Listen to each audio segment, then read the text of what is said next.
Alright, let's do a quick character review, and then we will get down to our prologue game. So, first up, Wayne is playing Boone. Wayne, remind us real quick who Boone is. Cheap wine.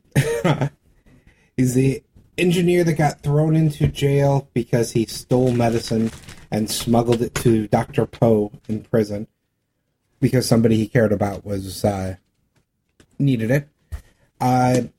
He's rough, not very social, not very socially graceful at all, but can fix anything. Just not pretty. Did Boone successfully save the life of this person? And have we defined this person? No, the person died. Person died, okay. Good Wayne. job. And let's say it was younger brother. Your younger brother? Okay. Yep. Could you do me a favor and add that into your background and give me a name Will do. for him and all that stuff? Okay. So, person died. Yeah. Let's make a note to... Oh, and by the way, we had somebody ask on Patreon if we could add into the backer level for the all access, the $5 on Patreon, the quote-unquote real game stuff, the scans of the note cards we pass around. And the answer is yes, we will absolutely do that. I will start either scanning them in or at least reading them off and explaining them, like maybe after all these guys leave. So I'll just add that to the end of the recording or something. So the answer is yes, we will do that. Chad, did you ever name the guy that you killed? Yes. What was his name? Silas Dean. Historical figure. Great sausage. Okay. My younger brother was in prison. Silas was the one that basically killed him. And I smuggled medical supplies to the doctor to try to save him, but it was too much damage.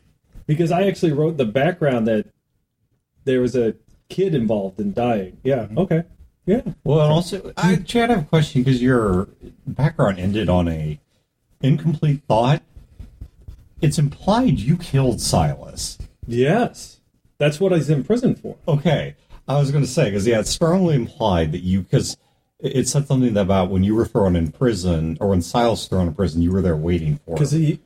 But that was when you were a guard. Okay, Yeah. All right. So, Julius, which will be played by Eric. Yep. I'm Julius Ray Rouleau Jr., but everybody just calls me The third Esquire. because Julius Rouleau is my dad. I am a techie. I'm actually kind of a tech savant and rose in the ranks of the Olympus powers that be, the inner circle of controlling powers, and was put in prison because I was stealing secrets and not disposing of them, just stashing them for a rainy day, and got found out. So I was put in gin pop for that, which of course offends me greatly because I'm from, I'm way above gin pop. I should be put in some sort of like house arrest. But Oh, I thought you meant you should be in like Super Max, and I'm like, that's the airlock. No. I should be in minimum security, but they put me on. Got you. You think you should be locked up in your quarters? Yeah, and I was implicated in an attempt to undermine the actual government. That was the trumped up charge, but it was really because I was stealing information. That's what I'm telling everybody, is that I was framed for something worse than what I was actually put in for. But I did do the stealing of information. Okay. Chad is playing Gil. So, your brother was, I'm looking at Wayne here, your brother was the son. My brother was killed by Silas. Okay. And you eventually killed Silas. All right. I'm going to tell you my background. Okay. And then you decide how you want to be connected to me. Okay. So, Gilbert Mortier, I guess. Could be Mortier or Mortier. It's up to you. Mortier. So, he grew up in an abusive household. Mother was long gone. Father was an alcoholic and beat the crap out of his kids and that sort of thing. It was really terrible growing up. And Gil just wanted to get out. They were on the station and stuff. And so as soon as he could, Gil basically joined the security services. The cops, essentially, of the station.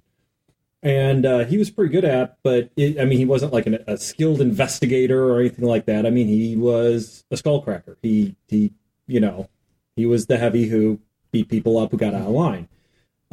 He also had a severe drinking problem too, following in the footsteps of his father. His drinking problem got so bad that he would go out and he would be a horrible, horrible cop to people. And one day, it basically kind of cost him his job. They didn't want to fire him necessarily, but they're like, okay, we can't have you out there hurting people like this, and so we're going to move you to the prison. You're going to be a prison guard, where you can just self-destruct on your own time.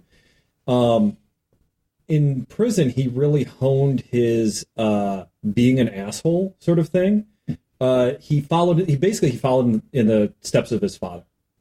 He abused the prisoners, and he became very skilled at goading them into attacking him, which would give him excuse to just really hurt them badly.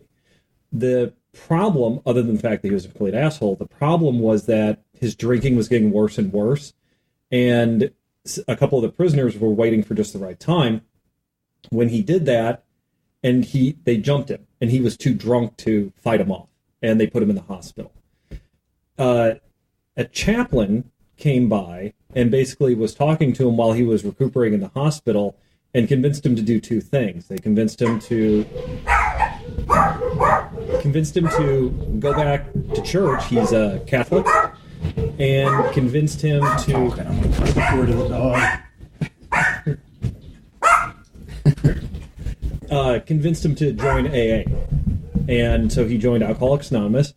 He went back to church, but he's not like a churchy guy. It's more the, Catholic guilt sort of, I beat three prisoners up today, and, well, stop doing that. Next day, I beat 4 prisoners up today. Can you stop doing that? And he doesn't. So he joins AA, and he gets a sponsor. His sponsor, her name is Marie Noales. That's her maiden name. She was an alcoholic. She was an alcoholic because her husband kicked the crap out of her. Just brutally beat her senseless all the time. And she got to a point to where she was able to kick the bottle, but she was still in the relationship. So she helped Gil get sober. And then over time, Gil was helping her because she fell off the wagon because she was still in this horrible relationship. And so they helped each other out. And through that, I don't know if I would call it love, but they fell for each other and started an affair. Silas Dean is her husband. And it's not so much that he didn't suspect that she was running around, it's she could never do anything right. So amongst the large amount of accusations that he would always heap on her, for everything from burning dinner to cheating on him to doing whatever, it was just an excuse for beating. And one day, a situation was going on. He was beating her up. Silas was beating her up. And their kid came in and tried to stand up to Dad. Silas had a bottle, cracked the kid over the head with a bottle, and the kid fell and slammed his head into the counter, and it killed the kid. Marie justifiably freaked out, and he's sitting there with a broken bottle in his hands, and she comes at him, and he stabs her with the broken bottle and kills her. By the time the security forces come by, he's trying to slit his wrists with the broken bottle, but is unsuccessful in doing so. But he didn't know Gil was in love with Marie and that they had a relationship. And after the trial, it was pretty obvious what he had done. Silas gets put in general population, where Gil is waiting for him, and Gil doesn't even pretend. He just murders him with his bare hands. To which Gil is found guilty and put in prison for murder. So, I don't know. Yeah, so it isn't the type of person you described initially, so we won't make it be the same person then. Okay. Somebody else. He's pretty open about... Maybe it was just a prison riot that caused it, and I don't even know who it was. Sure. Gil's pretty open about the AA thing, but generally speaking, nobody really knows about Marie. So, he doesn't talk about it. Okay. So how's your personality now that you're off the sauce? He's pretty, he's still a bully. That had nothing to do with his alcoholism, but he's been sober for a couple of years now. He actually carries a sobriety coin with him, an AA coin. He has a 1-year coin, but he's been sober for more than that, and it's kind of his worry stone that he has. He also has a flask of alcohol. It's his temptation flask that he keeps and doesn't touch. But yeah, he's angry, and he also has something else on him, but that's for later. But he's messed up. A little messed up. Okay, and then last we have Brandon, who is playing Dr. Theodore Poe. So, from what we talked about last time, I kind of want to go in a different direction a little bit. Not too much, but I mean, I'm still in prison. It's just how I got there. Kind of discussed it a little bit with Eric, and he had kind of an idea of when he was originally going to do the kind of archetypes he wanted to do, and he said something about, well, why would a doctor be there? And he thought, well, maybe medical experiments. I was like, oh, I like that. So I wanted to run with that. I like that idea. So let's say, I came from a well-off family. I don't know how it works on these stations here, but I'm sure there's a hierarchy. Humans will always make a social hierarchy. Right. So I'm very well off. My family is. My uncle was a surgeon. That's how I originally learned, because there's not a lot of, other than like books and things, I'm sure. I kind of he was someone I was really close to. And that's what got me into, the medical field to begin with. And going from that, I have a family. I've got a wife. I've got 2 kids. I don't really... They're not that big of a deal to me, to be honest. It's more of that's what you're supposed to have, right? Like, I care more about, my work and research and things like that. So I've fallen in with this, let's say, and we haven't really fleshed out. I didn't really come up with an idea of who it would be or what it would be as far as kind of what's guiding me in these kind of medical experiments on human beings or otherwise. But it was definitely a secret thing that's not okay. It's taboo. And then eventually, let's say I took the fall for this kind of setup, and I was actually sent to prison. But because of my skills or what I am, they're not going to put me in with regular prisoners. They're essentially going to give me a job that I have to do the rest of my life, which would have been to be kind of like a medical doctor for this prison. And I want to put too much thought into a little bit deeper than that.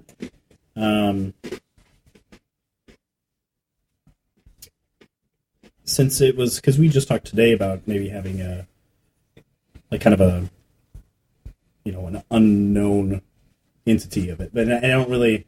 So I'm kind of like standoffish on that. Maybe I don't really know who that is, or maybe it's someone I do know, but I haven't really come up with anything yet.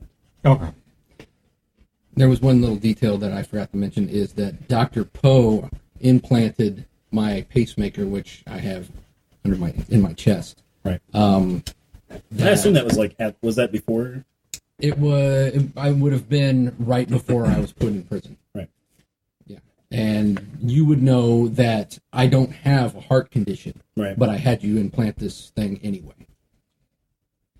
All right. Space station that you are on, I've had to redesign it a bit because as you guys started describing this place, I was originally picturing someplace that might have a few hundred people on it, but you guys have described it as a place that there's no way it's that small of a culture.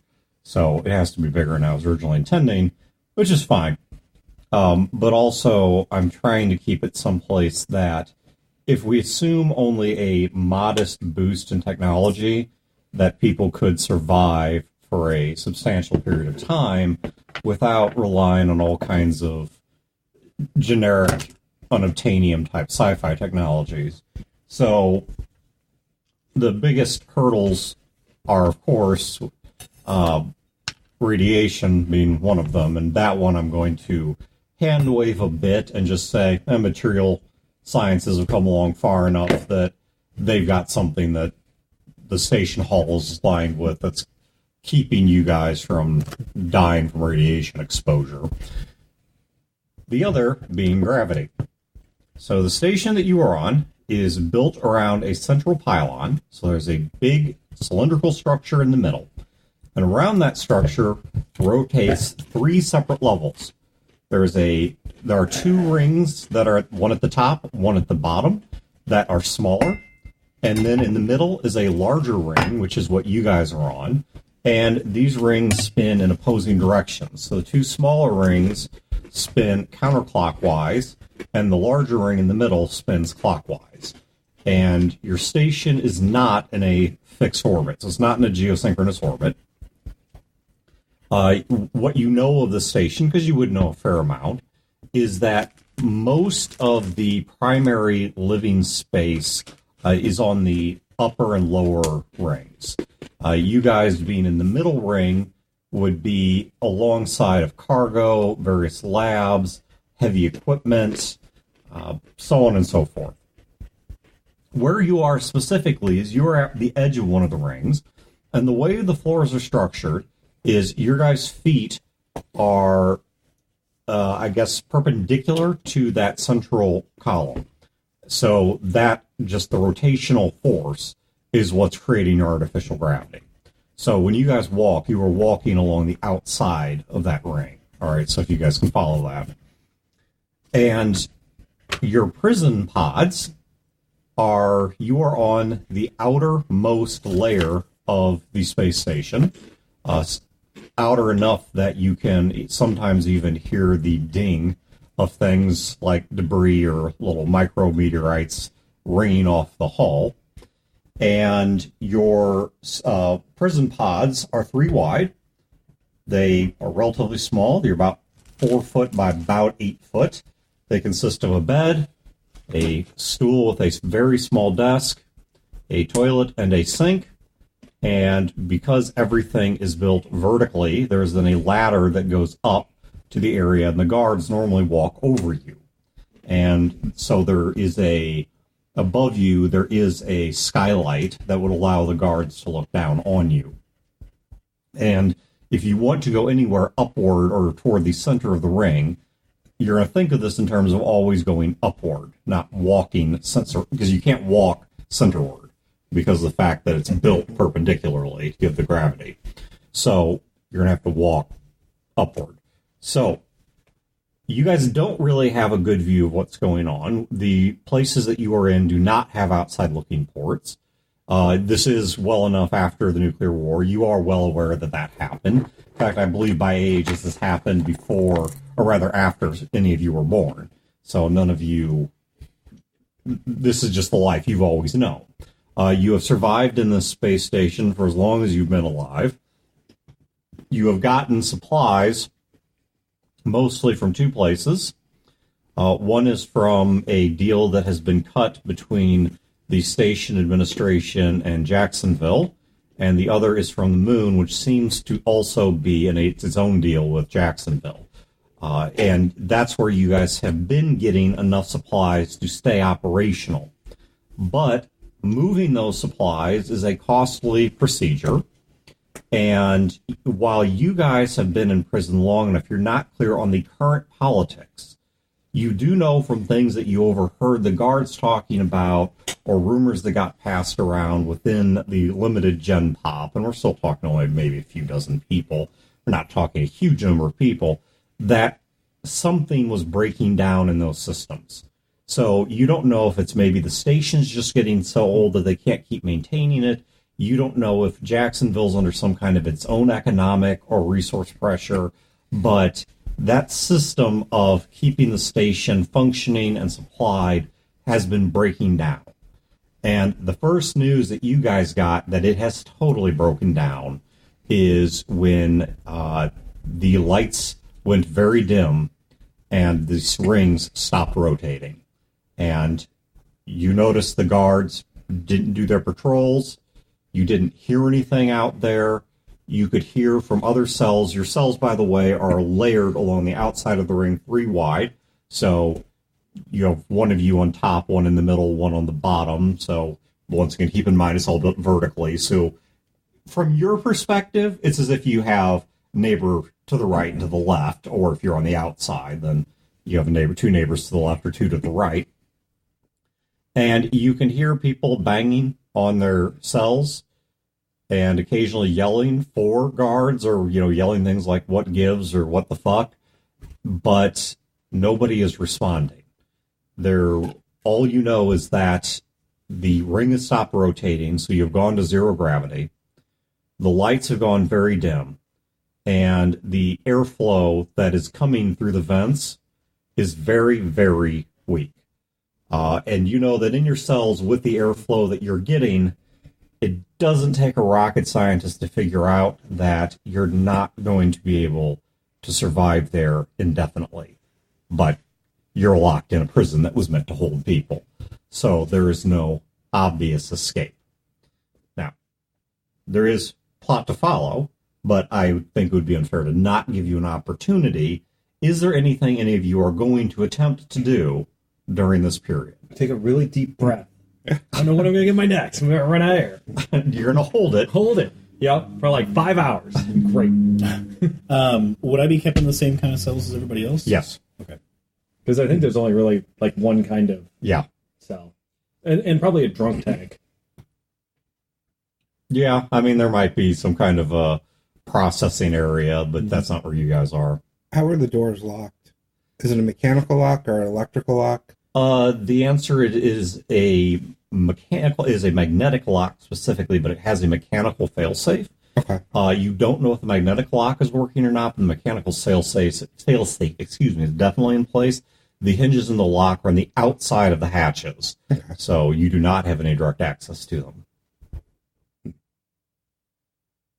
And we can only see, from where we're at, we can literally only see out of the top, right? That's correct. You can see the area where normally the guards would patrol. You can see the guard stations. They did have their own places where they'd sit, their own little terminals and such, but nobody has been patrolling this for some time. And are these bars, or are these is it some kind of like bulletproof glass? Or it's more like a bulletproof glass. Okay. Or transparent aluminum or whatever. With like holes in it or something, right? No, you have an internal. Oh, it's completely solid. Fully enclosed. Ooh.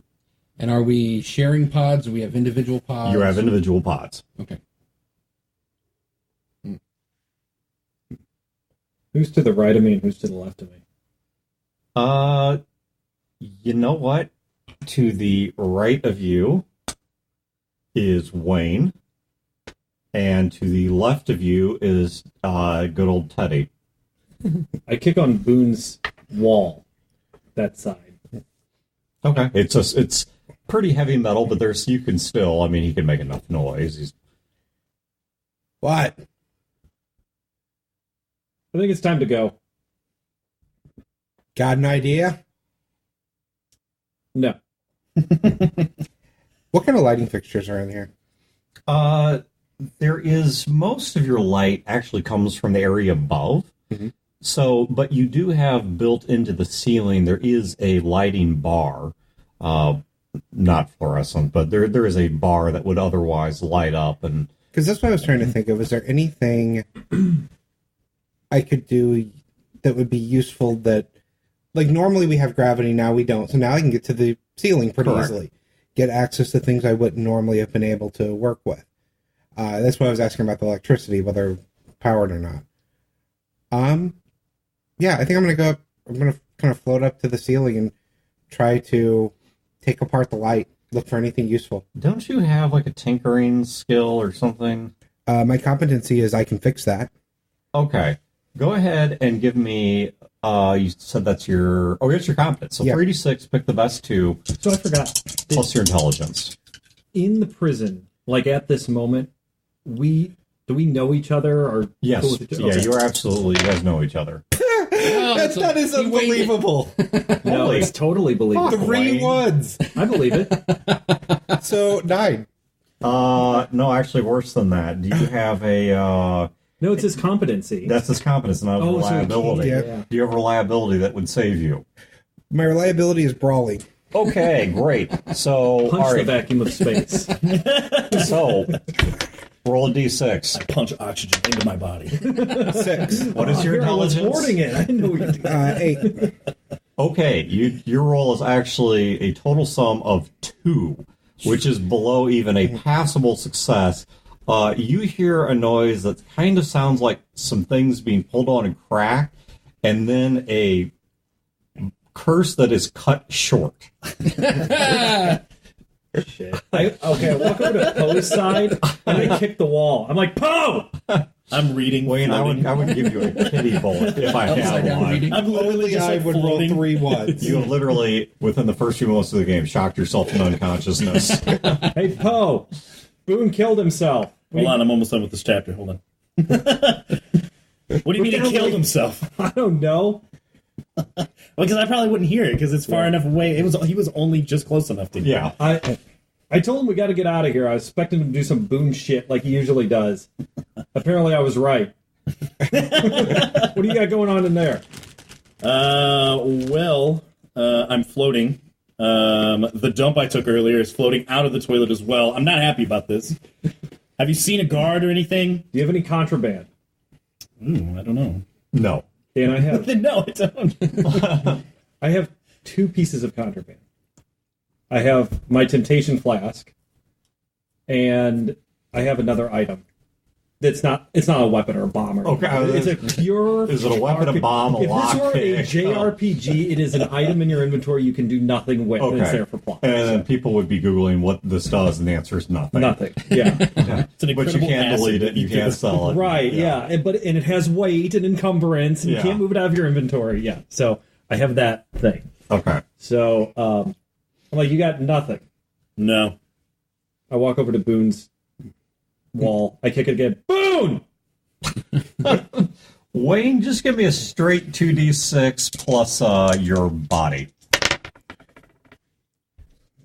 8. Where is Junior 50.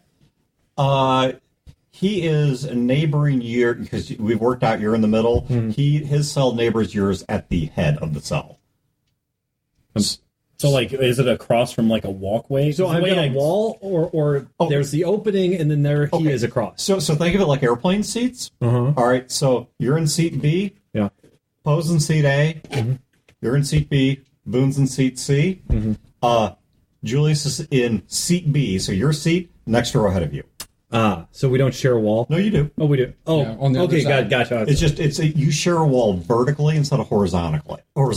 I walk over, when I don't hear any stirring, I walk over to Junior's wall, and I put my head on it. Dunk, Junior. Here's my brother's story. I don't think it'll come up while we're up here, but Okay. just in case it does. Hey, Gil. Junior. I think there's something wrong with the gravity in my cell, Gil. Oh, that you're, like, whining to him about it? The gravity in his cell. Mind you, it's done by. Junior, do you have any contraband? Do you have a shiv? Do you have a screwdriver? What's a shiv? I know what a screwdriver is. Same thing, only you stab somebody with it. Oh, no, but I did pick apart the inside of my toilet. What did you find? Don't say poop. Well, there's some pieces of metal. See, theoretically, Oh my god. No, faster. theoretically, you could the mechanical lock of the door it's engaged because the power's out. But if you could route enough power... Shut up. Do it. Open the door. Well, I'm trying to, but you keep talking to me. Oh my God. So I have my abstract technology design. Okay. What I wanted to try and do is, like, daisy chain something to the light and touch it to the lock just enough, give it enough power to disengage the mechanical. Okay. You don't know that a wheel auto disengages No. power. I said, Right. but Junior thinks he can open the door. But when he does, I think Boone might be dead, so we're going to need you to look at it. All right. But you have there's a different possibility here, which is there might be, because when this station was built, it was built to be an observational, science, exploratory. It was actually a launching site for other spaceships. So this was basically a place to get things to orbit, build them, refuel them, move them on. It was never meant to house prisoners. If you're a bad person, they would put you in cuffs and send you back down to Earth and deal with you there. Right. All right, so everything that you're in, these pods and all this stuff, is makeshift stuff that came later. Okay. All right, so it is possible that there is a design flaw somewhere in these by which systems might be wired together, because this was never intended originally. The space you're in was never intended to be a prison. Gotcha. So now they're certainly they've done work. So this is not a total sloppy job, but it is theoretically possible if you get into the wiring, maybe something connects somewhere it shouldn't. So that's what you're hoping for. All right. So Is this your theoretical tech thing? Is that a competence or that is my competence? Okay. Yes. So you get 3d6, pick the best two, and add it to your intelligence. So that would be 8 and 8 is 16. 8 and 8 is a 16. Okay, so playing around in there, you are fairly certain it's not within your ability to do. Right. I really need Boone. I need Boone to do this. I can't do this. I think Boone's dead. We got to get the doc out. We need Poe to resuscitate him so that way we can get Boone to open the doors. It's like the second time I've had to put my mouth on that kid today. Maybe if you just yell at him, it'll scare him awake. Oh my God! You can't open your door. No, well, He turns I around possibly could. and he throws he grabs a cup and he throws it, but he spins himself around at the wall. And as he's spinning around, he's pointing to one of the prisoners across the way. He's like, "Shut the fuck up, Joe!" Now, Junior, can you open another door? Well, the wall that we share. Yes. Could we say that maybe that's where our plumbing is? Sure. Maybe we share. I'm halfway through my toilet. Oh my God. If you busted up your toilet, we might be able to link our cells together. At least we can have we can share resources. It'd be a small hole. You can't fit through it, but yeah, I mean, you could Not a shake. terrible idea. You could shake hands through it or something. Glory hole. or glory hole. And I'll at least be able to look into his cell. I mean, he's so absent-minded, he might be missing something that's right in his cell. Like, can you use that? So, okay, not a terrible idea. Dan and I set about doing that. Okay, I don't think you really need to roll for that. Yanking out the plumbing, it takes a bit of work, but it was. I'm not playing Lee. I'm a big, strong guy. So. Yeah, well, and on top of that, it was really never meant to resist somebody tearing it apart. And I assume we have not zero-G training, but it's like tornado drills here. Yeah, well, and once you get it open, I mean, it's apart from there may be some little liquid bubbles floating around. You'd really prefer not be floating around, but you've got an open hole now into a shared middle space that has some of the plumbing and electrical work, and about 8 inches or a foot past that is his cell, and the hole itself is, let's say, maybe it's about 4 or 5 inches across. So, once it's not big enough, you're going to fit through it. But I look through the thing, and I look past you. Is that Fat Tony on the other side? Yeah. I don't think it's so fat in this station. There's not. And you see a fist come through, and he's like, "Fuck you, Gil." Hey, fuck you, Tony. I think he gets Tony portions. He's been getting my portions. Ask Tony if he's got an idea to get out of here. All right. I go, Mr. Fat Tony. Don't call him Fatty. Never mind. Never mind. Yeah, no, Fat Tony. He was like, what? Hey, you know all the dessert portions I've been giving you? The fuck do you care? Well, I'll tell you what. I'll give you half my meat portions too. But you got an idea of getting out of here? Who's giving you meat portions? Yeah, Tony, take his meat. I ain't seen nobody come around with no meat. Look, your dessert seen a lot of portions, meat, Tony. it's the reason I'm fat, and it's the reason that when you fart, it still makes noise. Okay. Who's got you there, Junior? Tony, you or any of your boys got an idea for getting out of a cell? Guards are gone. Yeah, Lights are going off. It's bad. Gil, hey, love you, shut the fuck up for a sec. Listen. Listen? Love you, this bitch. Everyone knows he's the bitch. Lovey's everyone's bitch. You hear a clanking on the ladder. The ladder that leads... Okay, so you guys would go up through the hatches out of your cells, where you'd be on the level where the guards are. There is then a ladder that leads up inward in the ring to the next level up. All right, so when the guards left you or would change shifts or whatever, they would go up and down these ladders.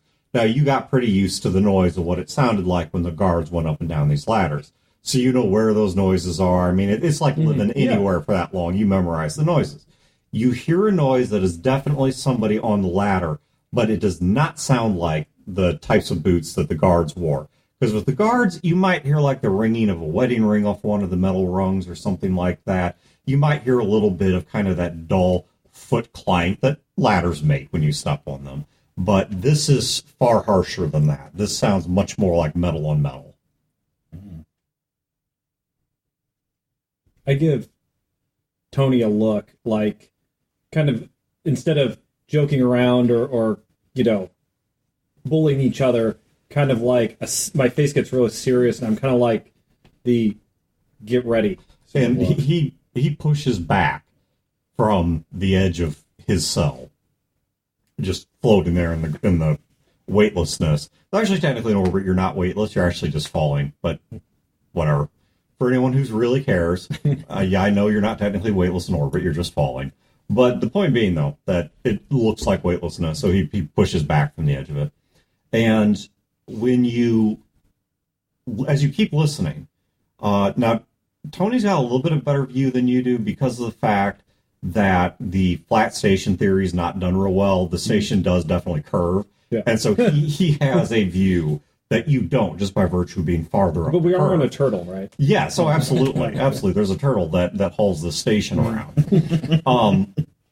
And as you're sitting there listening, you hear footsteps walking along the surface of the level above you. So walking along what would be your ceiling. There's no gravity, so nobody should be walking along anything. I kind of stick my fingers out and I look up, and it's a hole, it's tiny, right? Yeah. So I have my eyes look up, I look at Tony, I have my eyes look up, I stick one finger up, two fingers, three, have a questioning look. He glances up and he holds up one finger. I can't give him a thumbs up. You're in the middle cell, Boone, you start coming back to. Fucking shoddy electrical work. You ever been shocked before real life? Yeah. Okay, so you know how there's that moment of numbness and then it fucking burns? Yep. Okay, you're in that second phase now of your whole body feels like it's on fire. You don't think you're actually physically injured by this, but your whole body feels like it's on fire. But I also now know where there's a wire that's a live electrical wire. Or at least was. You might have blown a circuit, or blown a fuse. But it still had power when the rest of the station didn't seem to. So not everything's out. That's correct. Certainly the station. Well, you actually, what was your job before you got in here? I was an engineer. Oh, you were? Okay. You would know that the station does have step-down procedures. Now, the station, once upon a time, was capable of running on intermittent solar power. So it would charge while it was in the light and then would run off of battery power while it was not. over time, the station, as it was built on, it was added onto, it outgrew that. And it would normally run off of a reactor system that's in the central column. Now, what would happen is if the reactor column shuts off for some reason, any number of reasons, mechanical failure, somebody actually turned it off, then what would happen is the solar panels and the battery system would engage, but they would not have sufficient power to power everything. And so what's going to happen is a series of step-down procedures where secondary systems are going to start getting cut off or getting reduced power until it falls backwards to the most critical systems, and that's all that's left. And you're 99% sure you're somewhere in that step-down procedure. Okay. I'm going to go back to, knowing the wire that was live, I'm basically going to try kind of what he was describing at this point of, I'll go to the bed if it's got, does the bed have a mattress on it? Okay, you're moving Like around. wires? Go ahead and give me 2d6 plus perception. Okay. So go ahead and critically fail that as well if you would. Oh, you came close. 5, 11. Why is this a surprise to anyone? Okay, you go over to the mattress. One of those actually was a 1 again. So I have rolled 4 1s. There's some flashing lights in your eyes, so things are a little bit obscure, especially in the dark. Plus, he was just electrocuted. So Yeah, that's what I mean. That's why there's flashing lights in his eyes. There is a mattress on the bed, and you are able to. It is affixed to it, but it's not a hard fixture. You are able to remove it. Okay, I was trying to see if there's like springs in it or basically metal. I'm looking for something to work like a wire. Okay, if you pull back the mattress, it's just held on by Velcro. Beneath that, your bed frame that has just like a built-in wire mesh doesn't have it doesn't have like box springs or something. Right. That's the sort of fixture it's on. Okay. I'm using that like wire and trying to I'm going to try to shock the door. Okay. So you are right now attempting to remove some of the wiring from the bed. Okay. So that's what you are working on. Okay. Julius, you're up from him by a little bit, so you have a slightly better view down the curve than he does from where he's at. Okay. It's up to you if you want to get that close to your. Yeah, I'm gonna actually kick up and try and hold on to anything I can, and I'm going, hello. Okay, as soon as you say hello, so you push up to the top. Junior, shut up. You notice there is a figure. It's standing mostly in darkness. You can't really make out much about it, but there's a figure standing just stock, dead, mannequin still over Boone's cell, looking down at him, watching him mess. Well, you don't know with what. It's looking down at him. Right. Because you can only kind of hear some noises. You cannot make out much of anything about this figure, except for the fact that as soon as you say hello, it turns its head up, and to either side of the outside of its head, there are 2 red dots small red dots, okay? I think no more than the size like an LED bulb, and I mean a small LED bulb. Right. Like a diode or something that's... Kind of like Geordie LaForge when he takes his visor off. Yes, that size bulb. Okay. One on both the right and left side. Now, these are pointed forward, not sideways. Okay. So these are pointed forward, but there's a red light on either side of whatever this person's head is, and it looks up at you. Okay. I say, hi! And this figure, Boone, you hear footsteps walk right over your head as you're down there messing with that. And this thing stops right at the edge of your cell and is now looking down at you. And as it walks past, because his is at the head of yours, Gil, you would now see this figure pass over him. I'll let you give me a 2d6 plus perception. 4, 5, 6, 7, 8, 9, 10, 11. 11, okay. Whatever this thing is, it's holding itself to the floor. You're guessing magnetically. No way of knowing for sure, but going by the tech levels available, probably magnetically. Could be suction or something. It's hard-shelled and looks roughly human-sized. Does it look like a suit? No. Does it look like a robot? It looks, at a glance, far more like this is a robot than this is a suit. No robot like this works on this station. But it is within the realm of possibility that robots like this exist. This isn't like, oh my god, aliens. Yes, this is correct. This is well within the realm of possibility that's something that exists. But this is not something that this is not a model you've ever seen on this station.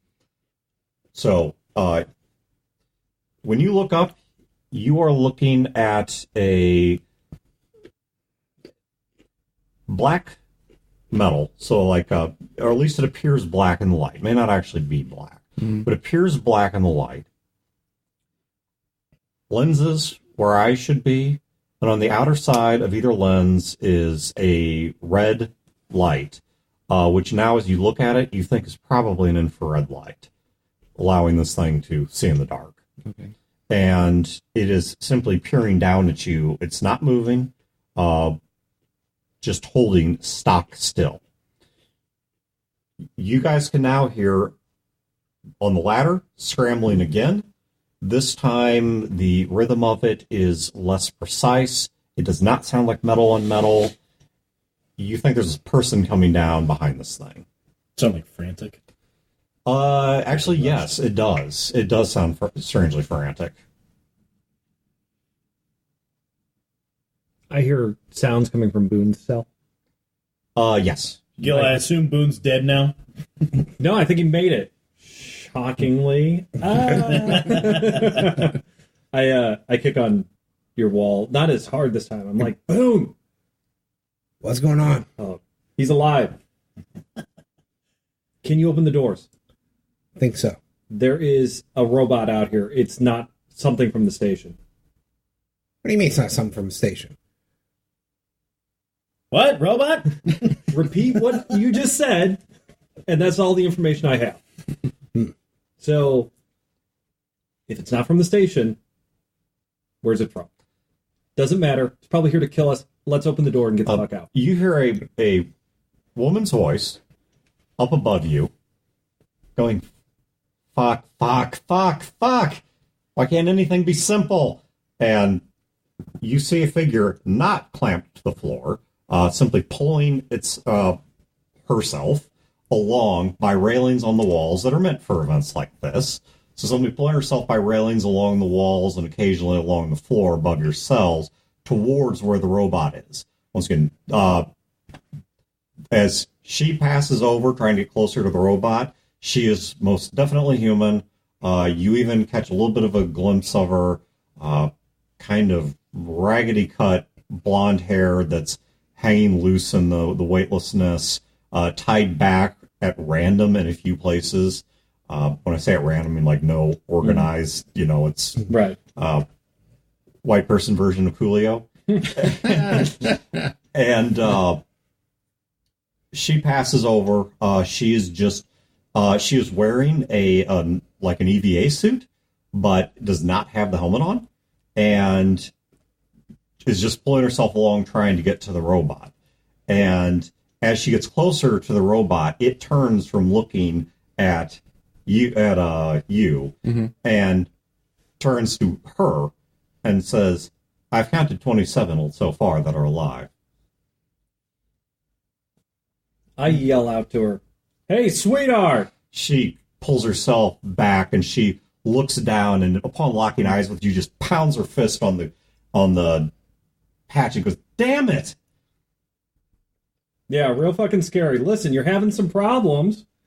We have some people with some expertise. Maybe we could organize some help, a little quid pro quo. Yeah, what if I told you that you're the problem? That would not be the first time a woman has told me I'm the problem. Don't listen to Gil. He's a little cranky. It's okay. I really like your robot. It's really cool. Molly. Who the hell's out there? I still can't see them, right? Molly. The robot says, Molly, all these individuals are slated for execution according to system records. You might want to check that record again, Molly. I don't think that's right. She pulls herself up to a terminal and clicks around on the screen's dark at first. She's not seemingly able to get anything out of it. She's using her left hand to hold herself kind of to the chair. Fumbles around a bit, eventually finds a seatbelt on it and straps herself into it. And after some muddling, and the robot comes over and does a few things with it, gets some power on, and you can see the thing turn on, and she starts looking through some records, and she's like, nope, hearts didn't lie. Hearts. Every one of you. Do I, when she's typing in all of her stuff, But Molly, I'm innocent, honey. It was only a speeding ticket. I wasn't even going that fast. Yeah, I'm going to guess that all I've got is bullshit on both sides. That I'm going to guess you're not supposed to be executed, but I'm also going to guess that you're not in there for speeding. You know what? You got me. I wasn't in here for speeding. But we're not supposed to be executed. They don't execute people on this station. You being a stranger and all might not know that.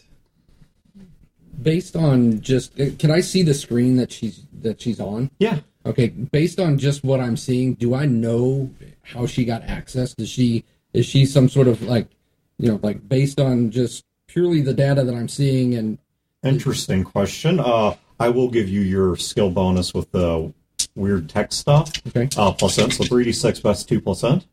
Okay. That is 18. Okay. She didn't do it. She was able to attempt to turn it on, and she was able to navigate the menus by herself. That middle step of actually getting it power and getting to prison records, it was when the robot came over and started messing with it. Okay. Robot's a prick. So I'll say, Molly, Hearts is really cool. I've never seen a robot like that to be able to bypass that level of security. It's really not hard. Well, maybe Hearts could maybe unlock the doors. She unbuckles from the seat and pushes herself over to your cell, and she's grabbing on to the latching mechanism to the hatch, not like she's going to open it, but just to hold on to it, and is looking in the hatch at you, kind of narrowing her eyes. Says, so walk me through this. I open these doors, and you guys don't kill me because we can help you. Because you have a big robot that would slaughter us. You're probably armed. We're obviously not. I designed some of those security protocols you're looking at. I stopped wiring for a minute. Because the power's out on the station. The reactor's down. We're all dead if we stay here. You probably got a ship out there because you're not from here.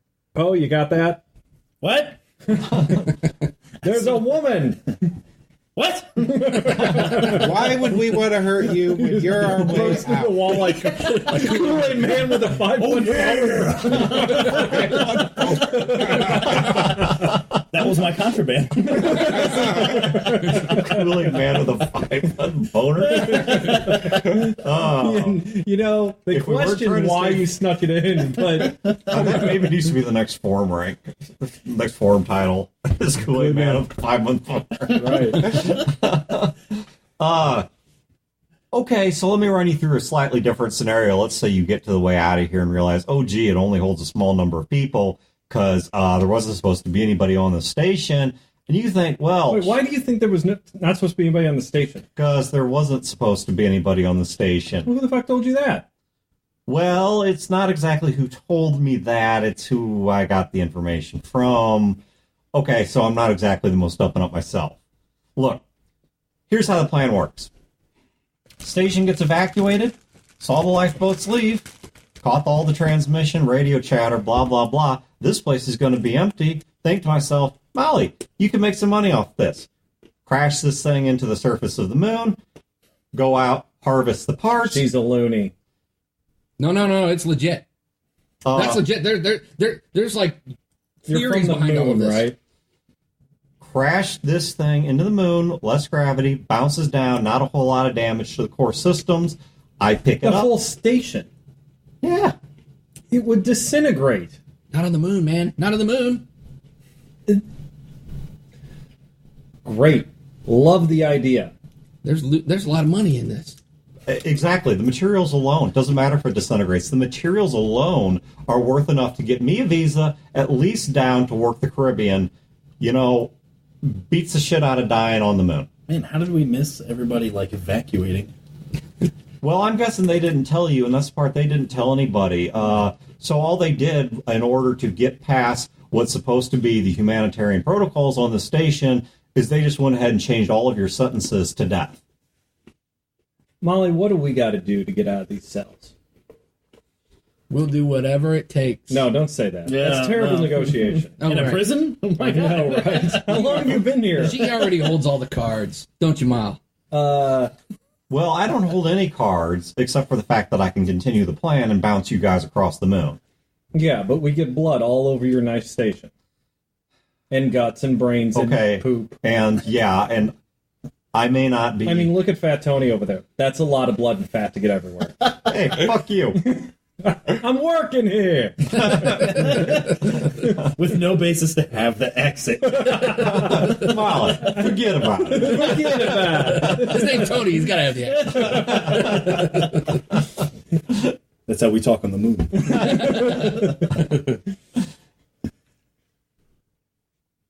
What do we gotta do? Would somebody get me out of this fucking cell? I mean, he's just gonna pound his way out of here if we don't. So, At this point, I'm super mad because I don't know who the fuck is up there. I have no idea what's going on. All I can hear is his side of the conversation. Wayne, right as you get that wire back up to... Well, the wire from the bed up to the wire you were trying to mess with, all the lights cut out. Like, completely. The station goes completely black.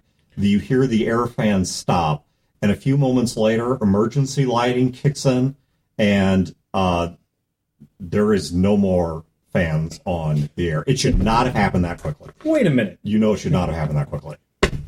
It's gonna take like a month to get this station to the moon, and they're gonna launch rockets at it. It'll never land. No, the moon's not really got that capability, especially if I put it down somewhere, you know. Well, look, that's... Look, let's... She clicks on a flashlight and is kind of looking around, and she's like, your guys' backup batteries this shitty, they dead? No, this ain't natural failure. Okay, you put rockets on this thing, launch it towards the moon. Jacksonville launches a missile and takes it out. Why would Jacksonville want to take this out? I don't know, but I'm on it, and I want to get off of it. I'm thinking of worst-case scenarios here. Let's get back to the discussion at hand, my dear. Molly, the station is being actively scuttled by its robots and droids. There you go. I didn't think of that. The robots are trying to kill us. You might need some help getting out of here. Hearts, why are the work robots scuttling the station? NASA command codes have been sent to them telling them to scuttle the station under emergency protocols. Who would do that? Jacksonville. Thank you. Jacksonville's going to scuttle the station. Why not? They're assholes. Listen, I'm not an asshole. I like making deals. Shut up. Did you say you're not an asshole? You know, Junior didn't say that line. Junior would never say that. What do we gotta do to get these cells open? She goes back up to the console, and she kind of fumbles around on the keyboard, and then says to her robot, Hearts, diagnostics, I want to see the telemetry on the station. And he pulls it up. She starts reading it down. She's like, shit. Okay. Well, here's the news. Good news is I'm going to let you out. Bad news is if you want to get out of this place alive, it looks like we're going to have to work together to fight a little mini war here. Because the robots that are supposed to be servicing this station are right now in the process of taking it apart. You get Junior out, he can deal with the robots. You get me out, I'll give us a little time to get something valuable off of this thing. You get Doc Poe out next door. If anybody gets hurt, he can patch him up. Look, I'm not a killer. I got a gun if it comes down to that. I tell you what I'm going to do. I'm going to unlock the door here. I'm going to let all of you guys out, one by one. Anybody comes out while I'm still down here, you're done. If anybody doesn't understand that, try me. Hearts and I, we're going to go up. You guys help me get this station under control, and then I'll find you again, and I'll get as many of you out of here as I can. Sounds like a deal. All right. Hey, Ma, don't let Tony out. He'll try and kill us all.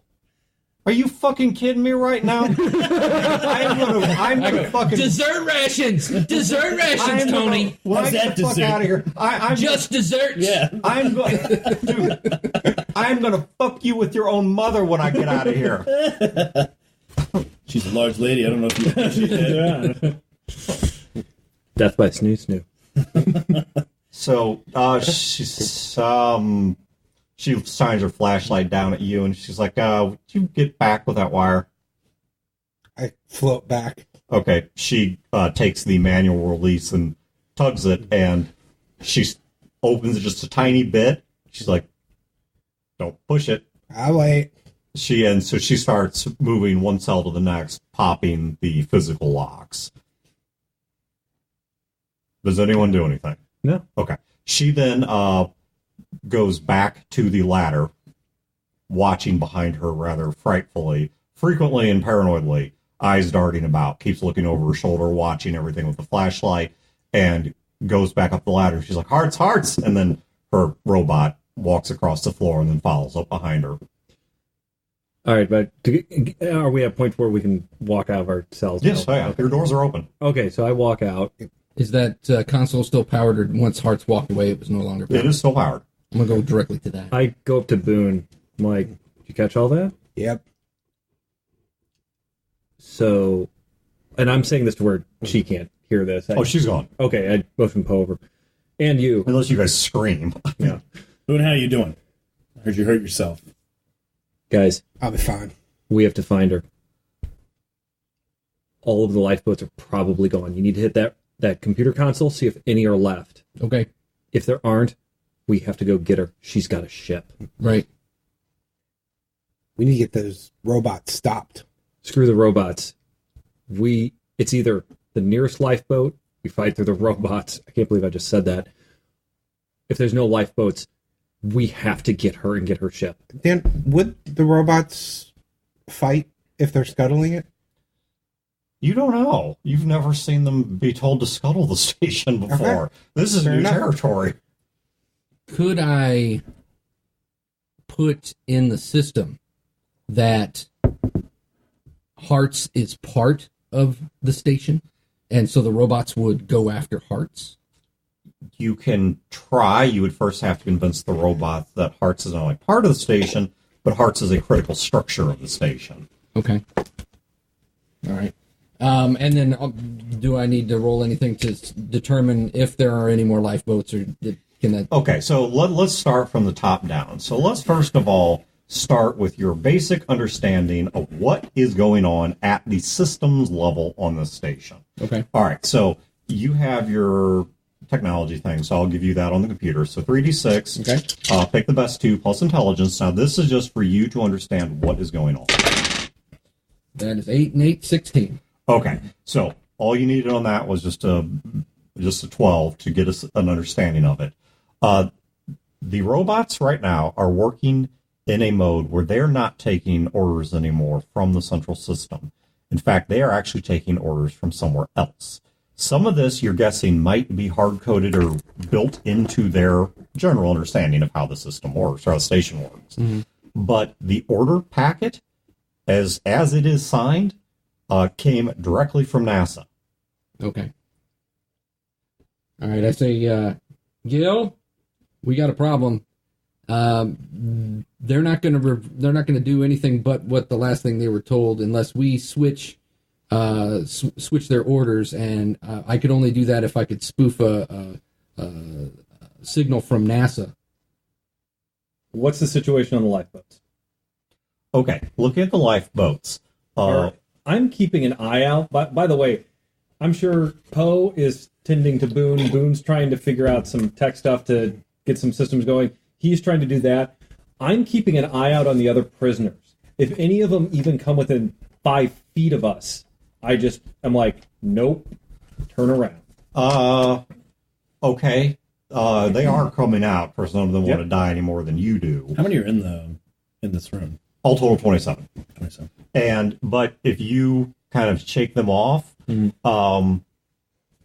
most of them they start, Tony's like, hey, you heard the lady, we got to stop these robots. And so they start going up the ladder, and they are also floating, obviously, but they're doing their best to get out of the room and start heading upward. And Yep. You could use them as a distraction. On the next level, your thing's like, hey, this would work. We can bash something in with this. All right, you grab that. Hey, use guys.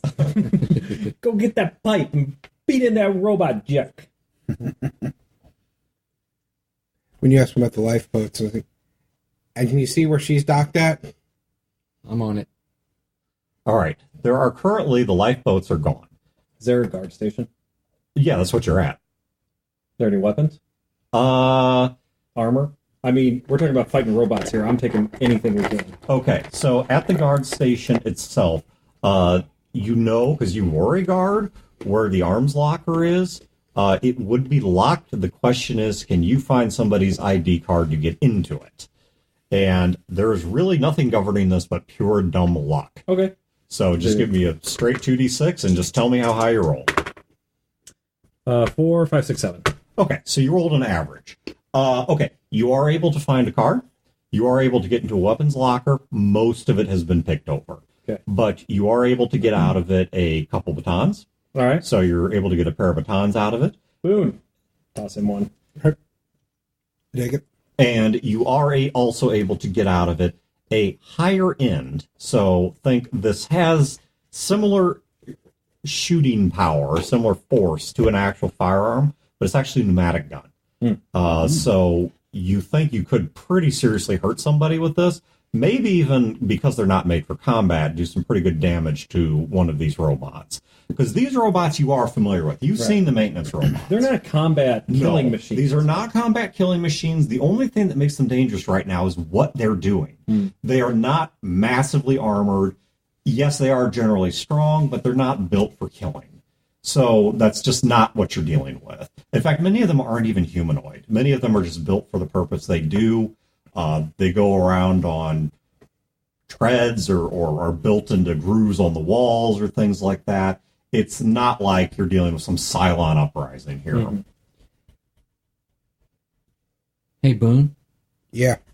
There are no more lifeboats. Her ship is the only one. Maybe could I possibly put in something to lock it down so that way she couldn't disengage? Or you can close a Like bulkhead maybe- or door in between her and the ship, slow her down. Or make it so that way her You're gonna have to get power back to that. The short answer is no, because she has already manually manually bypassed, not cut physically, but manually overridden the bulkhead to get in here. You would have to get power back to it to reclose it. Okay. Or get up there and manually reclose it. Do we think that we could catch her? Not likely. If she knows where she's going, which she probably does, because she got here from the ship. I mean, she's never been here before. She's probably memorized layouts, and it's dark and there's no gravity. We grew up here. We've probably had drills like this before. Yeah, is there a shortcut through, like, maintenance shafts? Medical. Or anything? Okay. Always through medical. Before we get to the maintenance shaft stuff, give me another roll for the computer thing. Okay. Because you also said you were going to because this might be something that you turn up while looking for lifeboats. Okay. Yeah. Pick your best two. Yeah. That is a 12. So 12 total. Okay. As you look through looking for the lifeboats, where you would look is going to be, you're going to start with the lifeboats themselves, which are actually built into the structure of the station. Those are gone. Right. Your next spot you're going to look, which is also where you found her ship, is on the external docking collars. Okay. Now, what you do find that is kind of odd is it's not on the external docking pods, but there's external docking collars that are meant for ships, and there are also external clamps and collars that are meant for onloading and offloading cargo. You cannot for the life of you think why there would be something attached to them, but 4 of them currently have something collared to them that is just marked Aurora FT 1, 2, 3, and 4. You have no idea what the hell an Aurora FT is. This rings no bells. 1, 2, 3, and 4? Yes, you could get to those. Okay. Because those would be both internally and externally available. So you could get to them either from within the station or you could get to them through Evo. All right. I'll say, hey, Boone, have you ever heard of an Aurora FT? What? Give me a 2d6 roll. This is another kind of pure dumb luck. I'm going to give it to you for simple reason. The answer would be no, except you dealt in. Motherfuck, Wayne. Snake eyes. 2 ones. Yeah. Wow. A bullet rerolls, right? Yes. I am sick of this. In the episode 0, you're spinning a bullet for a reroll. Oh my god!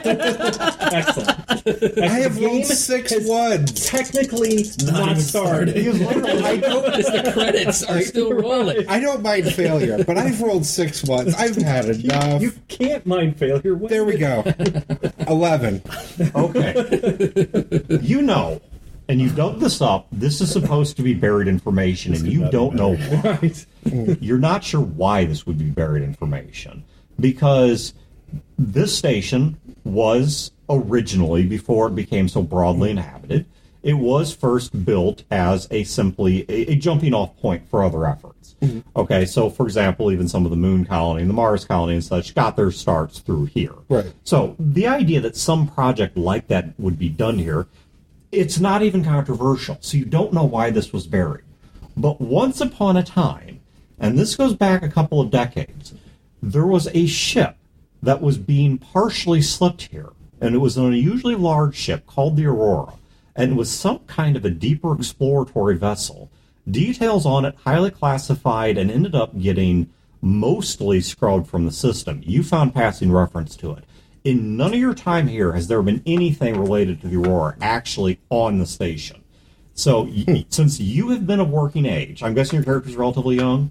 Yeah, 20. Okay, so since you have been of working age, there has never been anything from the Aurora at all at the station. And now there are 4 things, and you don't know what an FT is. But FT number 1 through 4 are currently on the cargo clamps. Aurora's a ship. Well, so there's 4 of them? Nah, there's 1. Well, what's 1 through 4? It's almost like It's 4 pieces of one ship. it's like cargo pods? No, It would have to be docked there. Maybe parts of it. So I'll go for it. So there, I mean, this looks kind of old. Like maybe, or is this something that is Guys, like, I don't think we have time to make a ship out of 4 No, pieces. Gil, we're not talking about that. We're talking about there's some weird stuff going on here. It's not building a ship. There might be some stuff in there, man. There might be some. What, like cocaine? I mean, come on, we gotta get... Unless it's like parachutes, I don't care. Maybe it has life pods. It could have something.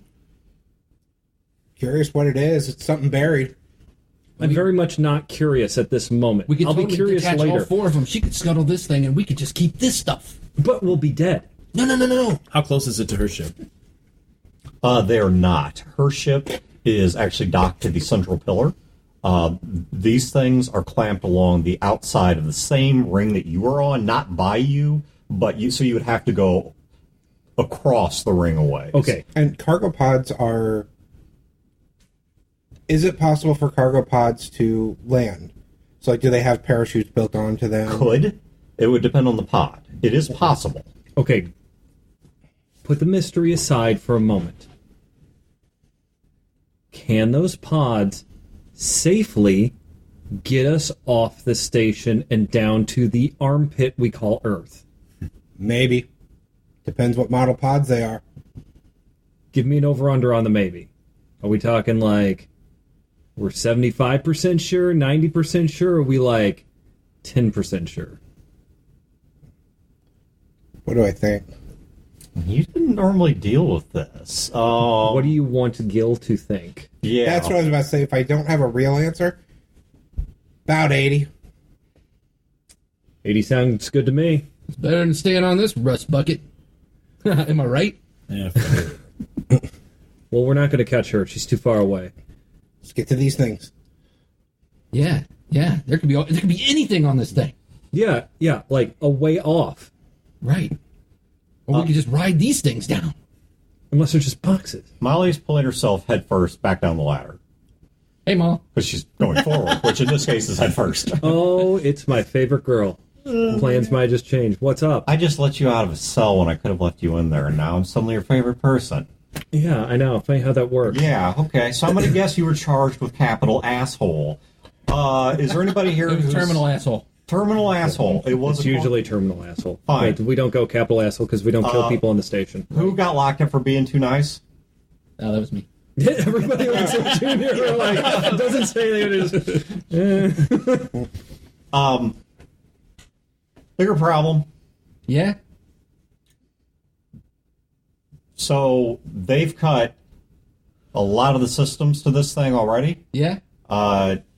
Fortunately, our own little prison rat seems to be working out. Process is getting slowed down. Checked LiDAR from my own ship, and incidentally, somebody down there has launched something. So, how much do you know about orbital mechanics? Can I take this moment to say that I called it on them launching stuff at us? I just want to put that on the table. You said the moon would. Took your time to say I told you. Orbital mechanics? Yeah. I've ran dozens of simulations. What do you mean something? Are you talking about Kerbal a Space missile Program? or a ship? Whatever it is, I'm telling it's not on a. It's on a collision course. Okay, so Molly, can we fit in your ship? Can you give us a ride? Ass, gas, or grass, we know. Or all three. yeah, or if you can move the station, if you can get enough systems back on, move the station, you can save it. And I don't mean crash it into the moon. I mean you can put it back. I'm going to say this with all my heart and in complete honesty. Fuck the station. This man has the whole of it. Let's go. What about the Aurora stuff, man? What about it? I don't. Boom. Okay, maybe it's because I'm not the one that was locked up. What about the 23 other people? Fuck 'em. Damn it. Didn't think about that. I don't care about the 23 other people at all. I barely care about you. There seems to be two camps here. Okay, Some okay. great bedside manner there, Dr. Okay, I've got an idea that can make everybody equally unhappy. Great. We go with you. We tell the other guys about the Aurora pods. What? Trust me, listen, hear me out. They escape on those things. We go back at some later mysterious date, if we live, and find where they land, hook up with those guys, and see what's in the pods. Good, thank God. I would. I mean, we could. All right, I run my fingers through my hair. We would have to calculate the trajectories and determine where. That's exactly great. Fat Tony is a smart guy. I'm sure he can handle it. Fat Tony can't find his ass with both hands. What's Fat Tony in for? He's got a big ass. There's rationing on the stage. They only grow so much food. What do you think he's in for? Daily rations, that son of a bitch. My God, he ate a child. It was foil wrap. That'd be kidnapping and cannibalism. It's crazy, Yeah. Damn. They call me the monster. That's the plan. Everyone's equally unhappy, but we all live. No, it works for me. Good. You're outvoted. Sound good to you? It's like watching a treasure ship go down All right, in the Spanish Main. What other choices do we have? fine. You guys tell them where these pods are. I'll put you guys on my ship. Fine. Fat Tony! The, I'm sorry. Normally sized Tony with the Anthony. slim Anthony with the nice hips. a robot arm comes flying down the tube that the ladders run through, bounces off the deck plates below you, and then Fat Tony comes through. You guys need to get up in on this. Tony? You're missing a brawl. We got a way for you to get out. Tony, they've launched missiles at the station. You boys gotta get out. I tell them about the Aurora and where it's at and all the technical details that I believe he can figure out or he can absorb. You round up the boys, you take them out that way. We're gonna go down with the little lady here, and we'll meet you down plant side. Hold up. No, this is where you fuck us. No, there's no hold up. Oh, no. I'm not fucking you. I think you're fucking me. You take a ship. I take an escape. I take a cargo pod. Fine. Yeah. Die. Why'd you have to tell him about the ship? You told too much. You always tell too much.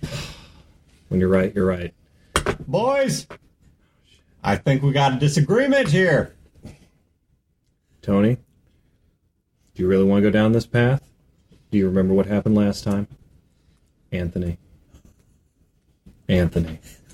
Well, Gilbert, it ain't gonna be just I me this punch time. him right in the face as hard as I possibly can. Okay, give me a... He's not...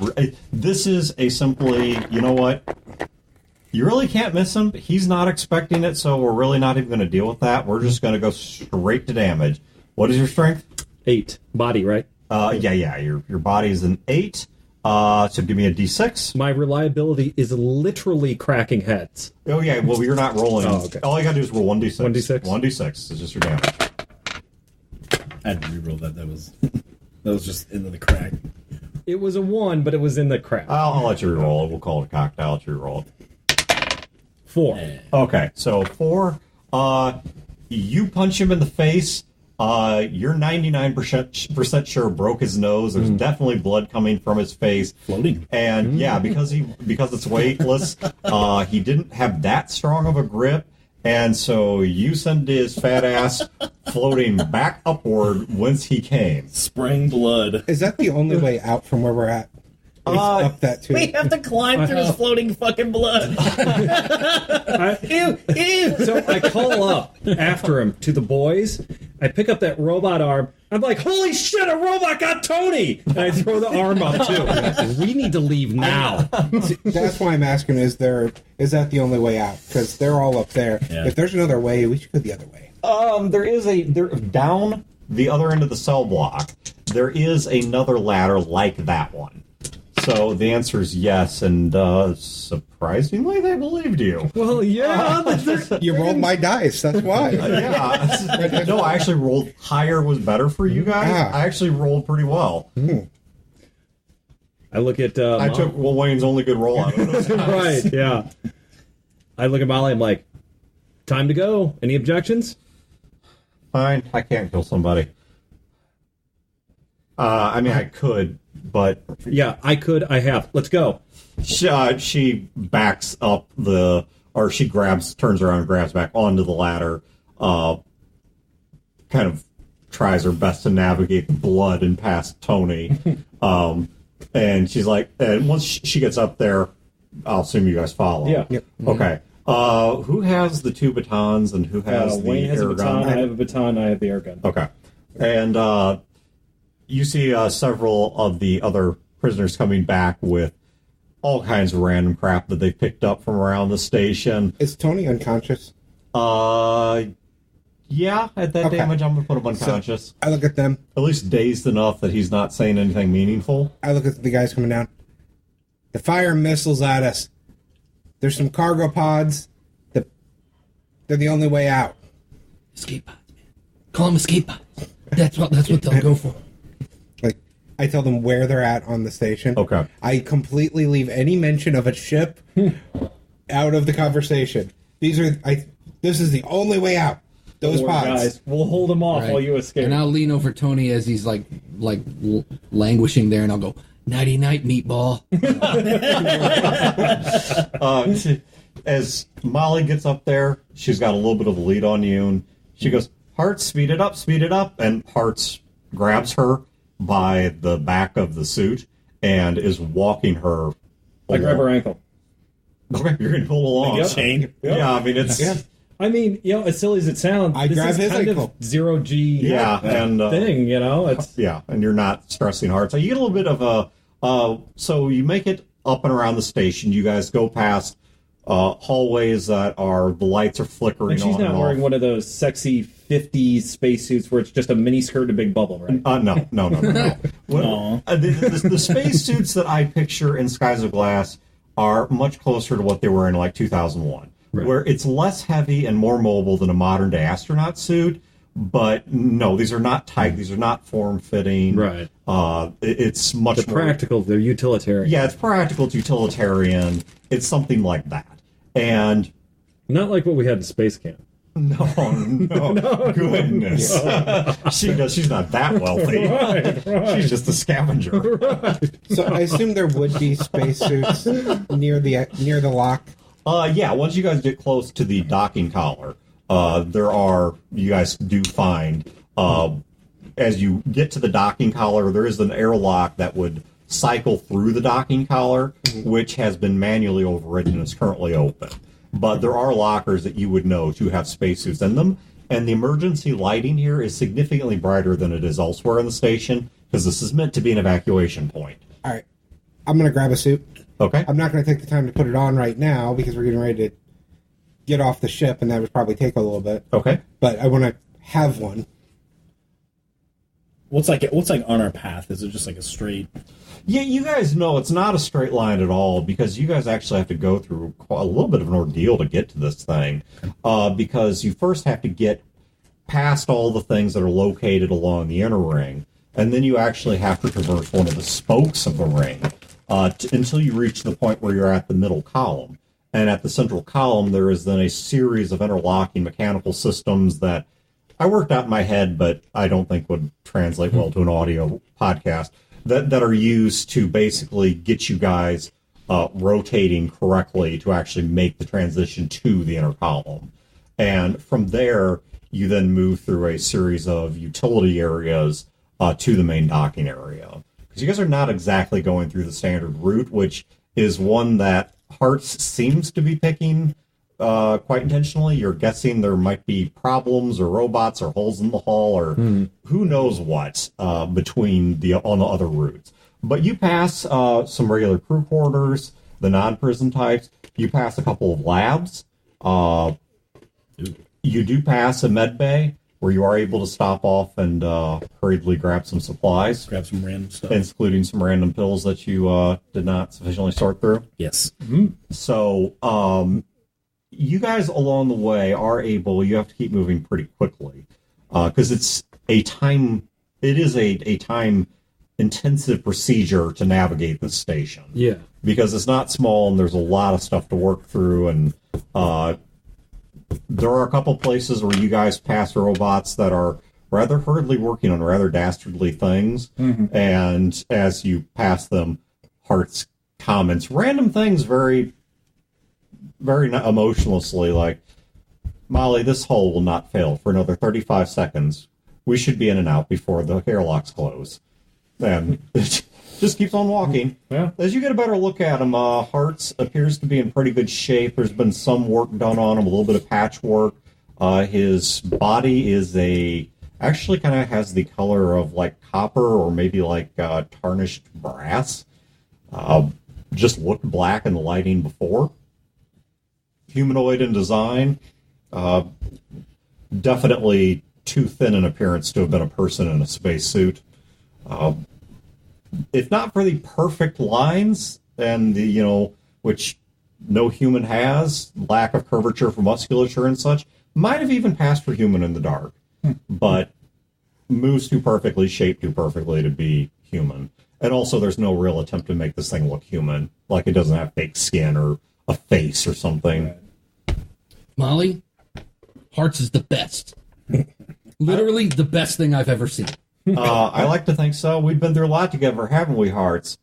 That is correct, Molly. We have been on multiple salvaging missions together. I have been familiar with you for a very long time. You're going to have to tell me some more about this salvage stuff. Sounds really cool. Salvage is a process by which we gather materials that are no longer in use and have been put under salvage rights. There's two of them now. And return for sale. Fascinating. Molly was hoping to afford a transfer visa to Jacksonville. Right, and then a Caribbean thing, right? Like St. Martin's or something like that. I hear that's nice. Jacksonville has many areas of concern in the Caribbean that they use for the gathering and processing of raw materials. particularly oil. Oh, yeah. I heard about that. Even someone that is not able to purchase a visa into the Jacksonville proper has a good chance of landing a technical job or a work job in one of these areas where life expectancy is still substantially higher than in the mainland of what used to be the United States. Right. Which is still higher than anyone staying on this station. Junior, shut the fuck up! Oh, sorry. Hearts, we can't talk about this right now. Of course. Would you like me to follow a NASA directive? What does that mean?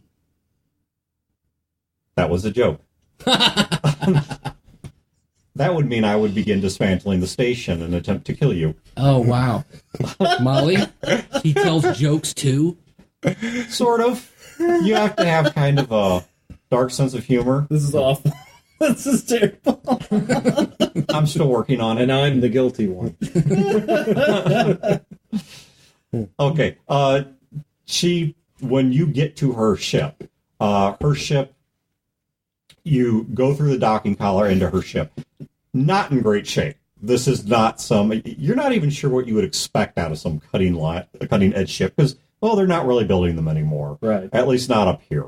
But her ship is definitely old, is definitely battered. In fact, you're surprised she even has one at all. A lot of this appears to be cobbled together, and you're guessing was probably either her handiwork or the handiwork of someone she might, who knows, somebody she associated with at some time. Did Daddy buy you this ship? No, put it together with a trade partner, not alive. I'm not the one that killed him. Looks like we would have been better off in the crates. Yeah, you say that now, but the most of the ship is open, so you can see a lot of the engine working. Well, by working, I don't mean operating. I mean like the works. Yeah, like the water works, except as the engine works. So you can see some of the engine works.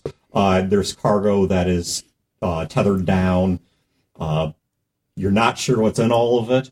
And then right up front is a pair of seats that look through a transparent surface, and there's some displays and controls and whatnot that look far more mechanical than electronic, at least than you would be comfortable with. Does this work? It's got like dials and switches and shit. It's like some kid's box that he's using as a spaceship. Well, there are chairs over on that side. You probably want to strap yourself in. Good news is where we're going, not a lot of atmospheric gravity. Where are we going? As the airlock door closes. So right before it closes would be when I come in, and I've got like the spacesuit draped over, and I've gone through the lockers real quick trying to find like toolkits or anything that they would use. You find some toolkits. So I come through, I've got EVA repair kits, some cutting torches, things like that. I come through with my arms full of stuff, and the airlock closes behind me. And I kind of just look around. Nice ship. All right. Man, I wish I would have grabbed something. It's like I was so busy talking to the robot. Yeah, get yourself one of those damn chairs for free, and I've got to hit the engines. Are the seatbelts just like bungees? Yeah. Molly, the seatbelt hasp doesn't work on this one. I take the seatbelt and I remove the two female ones, and I get a male-female one and clip it in for him. Oh, there you go. Got it. You're a stewardess. All right. Fucking flight attendant. Would you like some coffee? All right, boys and girls, welcome aboard the Cygnus. Next place, I hope you ain't got a record, because they might check. And she starts flipping some switches over her head and yanks on the throttle. Are we going to the moon? Hearts just stops next to her. Yeah. Shit. I'm saving up for that visa, my paycheck that was going to get it for me. Big dream gone. Hearts, time to impact. God, I hate the moon. It's a harsh mistress. Is it bad? He just motions over to her. I think you're great. Well, thanks. I think you're... Yeah, I don't think my character would have ever been to the moon. No, probably not. What do I know about the moon? There's a colony there. It's substantially larger than the space station. From what you know about life on the moon, it's far more stratified. There are places that barely function and people barely survive. And there are places where people do extraordinarily well for themselves in great lavish living. Hey, guess where we're going? And There. They got less gravity. and it is a very, very steep dive in terms of quality of living there. So surviving, you understand why she would not want to stay on the moon. Yeah. Molly, why don't we just go down to the Earth? Yeah. So one minute you're questioning my ship's integrity, the next minute you're asking me why I don't attempt a Entry. gravity and atmospheric entry. Well, sure. I just no. As nice as the Cygnus is, I don't think it would last. As she's pulling away, so as the Cygnus is pulling away, you can see the rings of the station. The ship is turned such that, as far as you're oriented, it is upside down. So the station is above you, despite the fact that you boarded from the other direction. So you can see the space station pretty well. I'm looking for those cargo pods. For a split second, as you're watching all of this, You see Fat Tony. you see Fat Tony float by. No, you are actually. And she You are turns on the actually. windshield wipers. There's a brief alarm, and then for a split second, you are blinded as a brilliant light flashes past the front of the ship. Is he wrapped up like a deuce? Yes. What was that? And Hartz turns to her and says, Molly, collision averted. The warhead has passed by the station. Oh. Damn it! The station didn't move, and I don't think they would miss. The station must not have been their target. Oh, shit. She's like, okay, hold on to something. This may get a lot worse. We should have went down with the cargo. Hartz, turn the ship afterward. That's the only side that's built for that kind of radiation. You guys see the Earth get very large in the view as she turns the ship noseward. She is not currently in a burn. The ship's not moving, but she simply nudges it so that it is facing earthward. Gil is just looking out the window at Earth. There is a very bright flash of light that just seems to come from everywhere at once. There's a shaking through the hall. You guys remember a whole lot of chaos, some noises.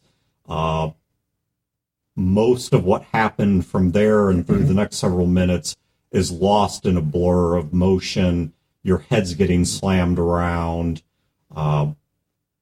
banging, screaming.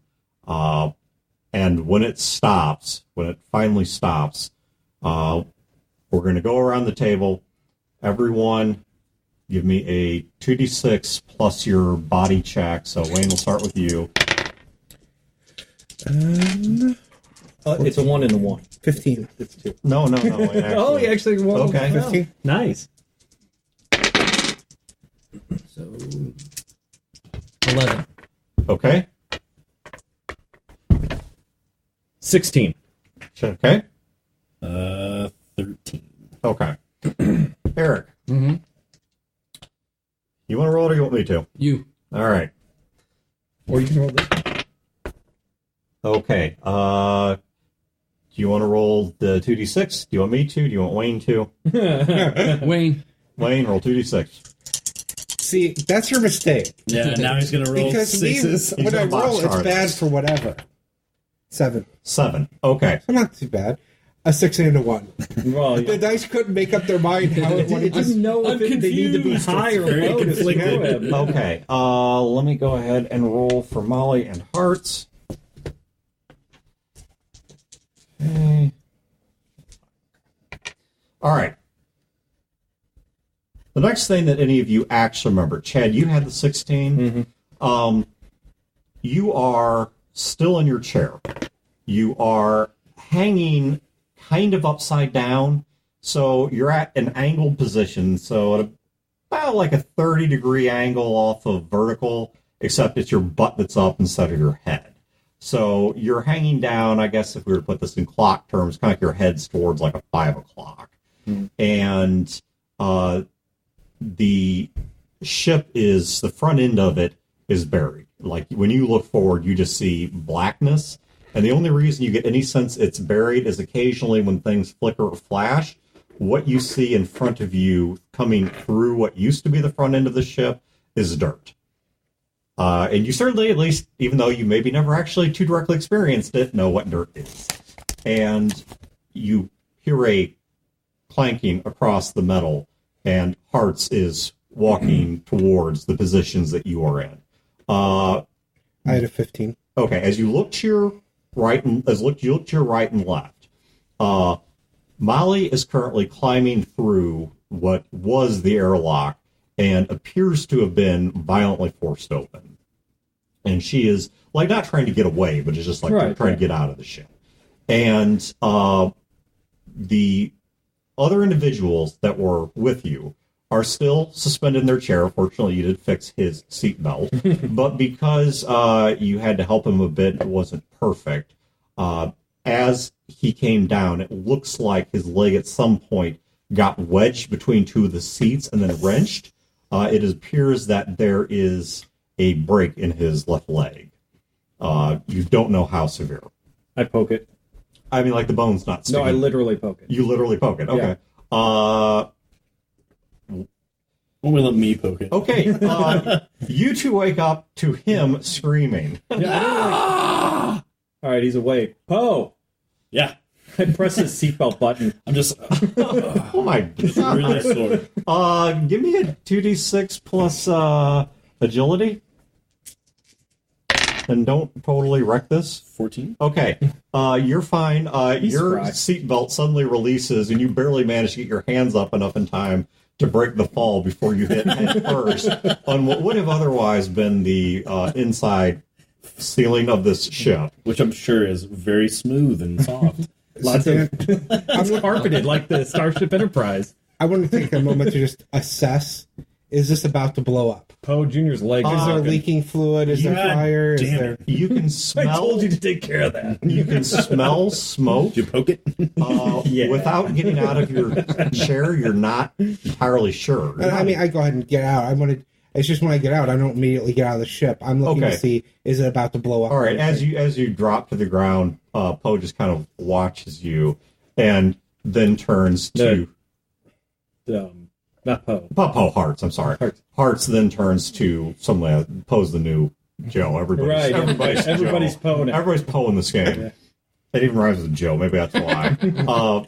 Hearts turns to Julius and says, "This will hurt," and pulls your leg free of the chair.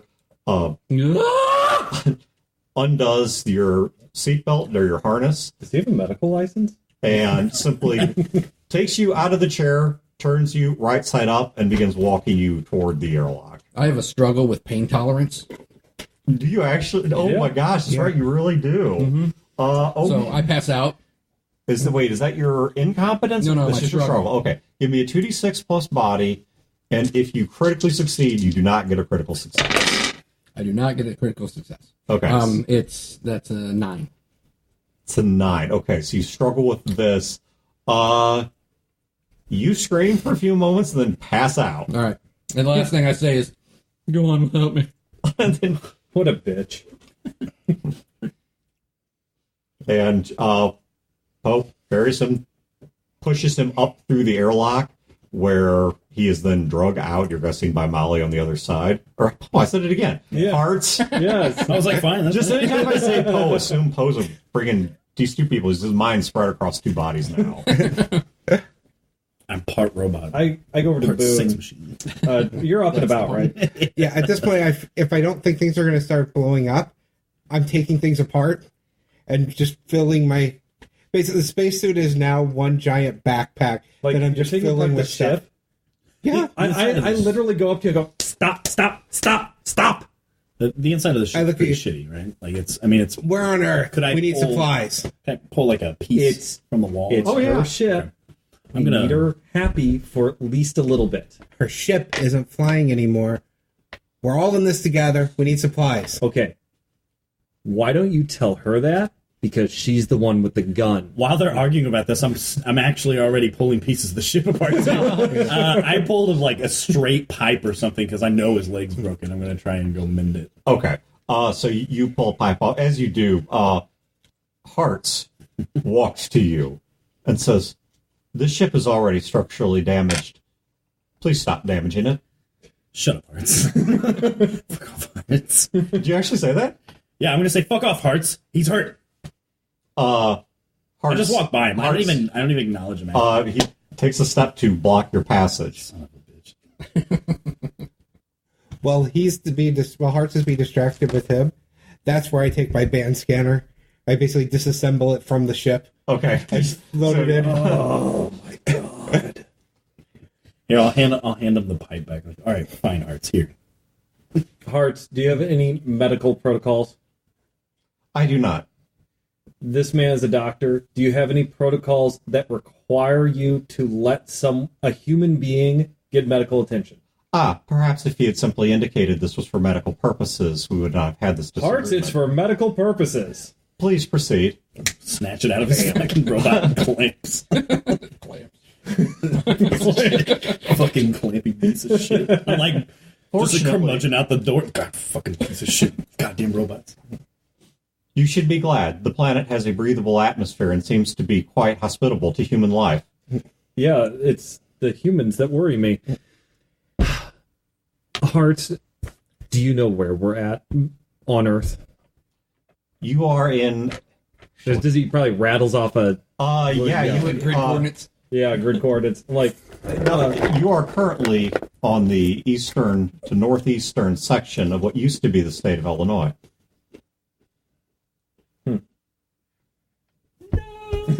I was just like, I was gonna say something pithy, but there's just nothing there.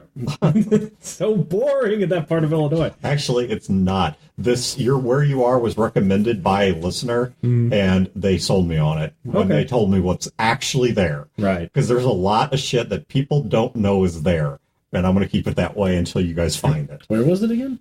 He's somewhere northeastern-ish Illinois, not in Chicago. Oh, northeastern. Yeah. I thought southeastern. No, northeastern. not southeastern. You're I mean, not that northeastern. I know what you're talking about, but yeah, southeastern is like flat farmlands, Yeah. hellscape. Yeah, there's nothing there. Nothing there. We're gonna go to Metropolis.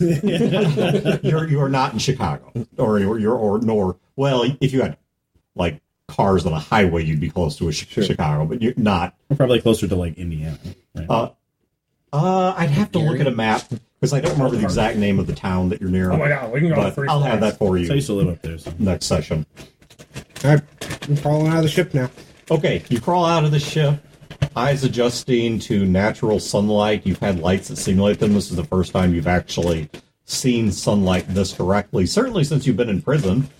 And it's currently daytime. It's air that hasn't been recycled. Yeah, the air is incredibly fresh. Feels good to breathe. It probably hurts. It's comfortable temperature here. It's a little bit warm, but it's Oh, a yeah. basically comfortable temperature here. Wouldn't it be almost like, it'd be hard to breathe, right? It would be 'Cause we're not hard for used it. to Would be the air is technically impure because it has pollen and nature in it. Yeah. We have scrubbed air. Probably smells like shit to us. Wind. What the fuck is blowing against my skin? Yeah, and there are creatures everywhere. Like it may also. What's the opposite of claustrophobia? Because we got that. Agoraphobia. Yeah, well, the like big open spaces where we were born in. Yeah. Yeah, it's so I like mean, and there's a lot to take in terms of sensory input because there is life everywhere. There's leaves rustling, there's birds flying around, there's bugs moving. this there's is literally like an alien planet. rabbits This is and hell. squirrels scurrying by. Right now, Shit on my feet. Molly is grass. Oh my god. she's This is awful. she's ditched the helmet of her spacesuit and is running her hands through her hair and is right now looking at some kind of a handheld device which she's running across the horizon. I have a moment of... I grip onto the ship kind of tightly as I look in the sky, because I have a moment where it feels like I'm going to fall into the sky, because it's so big and vast. And then I kind of glance over at Molly. Talk about that, Tony, again. I glance over at Molly. What the hell was that? Were they trying to push it out of orbit with that? She walks over to you with the device she's holding and kind of waves it around you and says, well, good news is my guess worked. You're not profoundly irradiated. That's good. Profoundly. Yeah. So I'm still getting my bearings myself, but best as I'm following things, they launched a nuke at us, and something set it off course, and instead it detonated somewhere above the station. Hard to believe they'd miss. But did they? I mean, the station's wiped out, right? We don't know. I mean, It could have been pushed into orbit too. Hartz's head Into- turns from forward to about 45 degrees backwards over his right shoulder. that's creepy. That is incorrect. Based on objects that I have seen pass overhead, the station appears to have reasserted its normal orbit. Well, But the robots were tearing it apart. reasserted its normal orbit. After that blast, it back to normal. That is correct. That wouldn't be possible unless the robots quit taking it apart. Turn around and look at the ship. Ship's upside down, crashed. You could get some pieces off of it, maybe even rebuild something. Certainly works as a shelter, because right side up, upside down don't matter as much for just staying out of the rain. But it A ain't gonna fly. concept you're familiar with. Not without repairs that are going to take a lot of time and a lot of parts. Well, it's a good thing it only rains once every few months, right, guys? Oh yeah, what month is this? Is it one of those cold, miserable months? Is it one of the hot, miserable months? It's your. Well, for Well, you, the miserable. players, it's on the. You're on the rear end of spring. Yeah, so it's rainy and shitty. I figure I probably have no idea what time of month it is because we've been in jail. Well, yeah, and it would also. And you're a guy. Wow. Brodor, feartheboot.com. Yes. Or Brodor Miniature Market. He's got to have an email address. I'm going to find it and post it. Dan, how long am I out? And is it going to be a protracted thing? Or is it... No. 5 or 6 games. Yeah. Oh, yeah. I mean. But you gotta still show up. Oh yeah, I want to try and fix his leg. yeah, Or all right. mend So, it. what, is doctoring your main. He is a doctor. I Yeah. put surgery for my competence, but we took that as like medical. Yeah, okay, that's fine. So you get your 3d6, pick the best two, plus your intelligence. Not that setting a leg is going to be difficult. The question is to what quality. Right. So, unless you, wow. Okay, so you could have waned it, but you didn't. 13. 13? I'm Okay. sorry. Wow. No, 17. 17, okay. That's still a great success. You didn't quite make it up to the next tier, but setting a leg's not a difficult thing to do, especially when this is not a hardcore break. Yeah. Like, it's not like his femur sticking through the flesh or something. So. And I'm not being gentle. I mean, I have to set a leg, so I have to don't you have to pull it? And Well, if it's not, yeah, I mean, essentially. But you're saying it's not a life-threatening break. Correct. It's probably just, you just have to splint it. correct. Yes, you think a splint would be sufficient. The damage you rolled on your leg was not. This is not like the leg is in jeopardy So level. when I look up, I'll say, "Give it to me straight, Doc. Am I dying?" And I take my hand. I have my hand on the actual splint, and I just press real hard on that one spot. How's that feel? Ah, I think I'm dying, Doc. That's the second. Yeah, he'll be fine. He'll be fine. Odd, for a doctor, your behavior appears unethical. You're lucky I'm not a mechanic.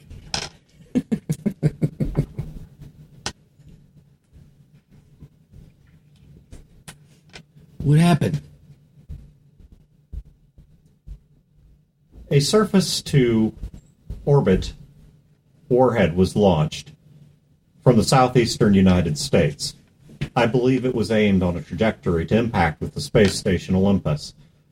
However, the missile lost course, went past the station, and detonated overhead instead. Mali made the decision to turn the ship afterward, putting its shielded back toward the detonation, thus protecting the ship and its occupants from the surge of radiation. Unfortunately, The impact was sufficient to send the ship off course and into a crash landing here. All right, I look at Molly and I say, "Thank you, Molly, for saving my life." Yeah. You saved my life. Is the ship irradiated? Like parts of the ship, since it was technically The back end would have been exposed to gamma radiation, but gamma radiation doesn't tend to linger. yeah. It doesn't say So it's probably, I mean, I wouldn't go licking it, but What? it's not a danger to you. We're in a That's new what you're world. I'm asking. tasting everything. That's what they recommend in every survival course is fuck it, eat it. In that order. That's right. That's how you know if it's poison. That's right. Let's put the seasoning on first. What do we do now? Okay, new territory to me. So I guess we've got a couple options. We How can. late is it? Like looking up in this. Would I even think about No, that?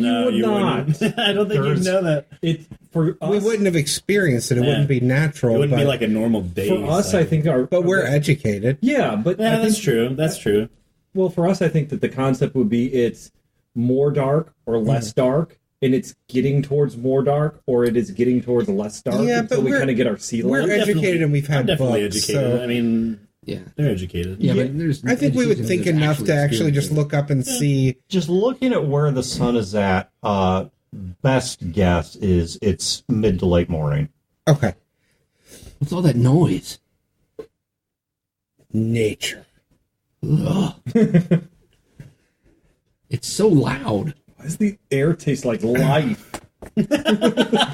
Oh, it's touching me. We need to find. There's no civilization down here, but we need to find town people. We're gonna need shelter. Shelter we got. Food we're gonna. Well, what is our food situation? Do you have any food in there? Julius, Yeah.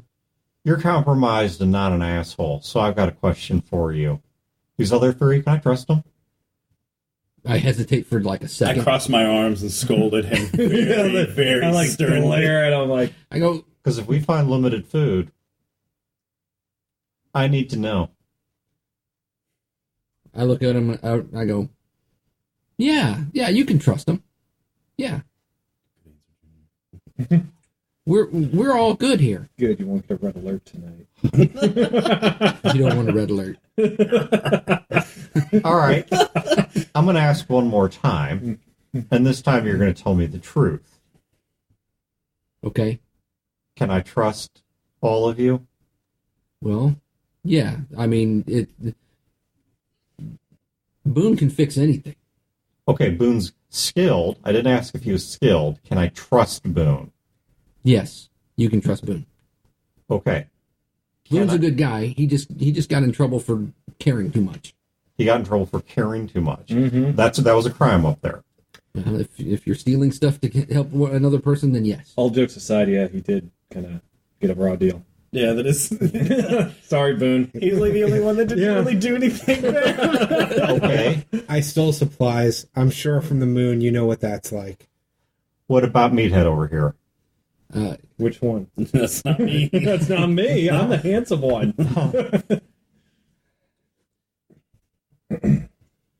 If Gil says that you're good, that he's good with you, then you're good. So how about it, Gil? Am I good with you? I don't know yet. That's fair enough. What are the chances? You had to make an early guess. You haven't shot me yet. You haven't run away, and you're standing here asking questions. So I would say we're edging towards okay, but I'm not ready to put a ring on it yet. All right. That leaves me with Doc Chopper over here. Well, he tried to make Frankenstein's monster, and in space, that's the worst crime. Space and Stein. Yeah, I know you're bullshitting me, and yet it's totally also a plausible story. That's the genius of humor. Is just keep people right on the edge all the time. And dash a little say, bit of truth. That's right. To be completely honest with you, Hearts has more bedside manner than the doc. Yeah, he's a sociopath. I put that together. But as long as It's a bad thing. We're in the same boat. No. but I'm offended. are you kidding me? These neurotypical people. What the? These neurotypical people.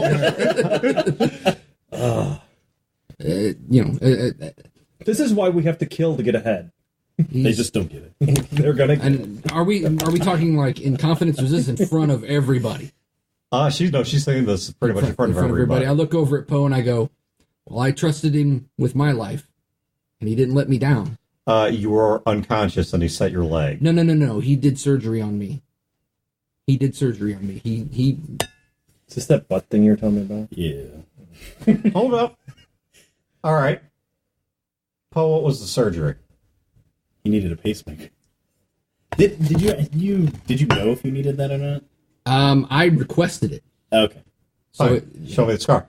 I pull down my shirt. All right, you got. I like pull it all the way down, so like I. Your nipples are coming out. I go, You like what you see with my body of 4 out of 10?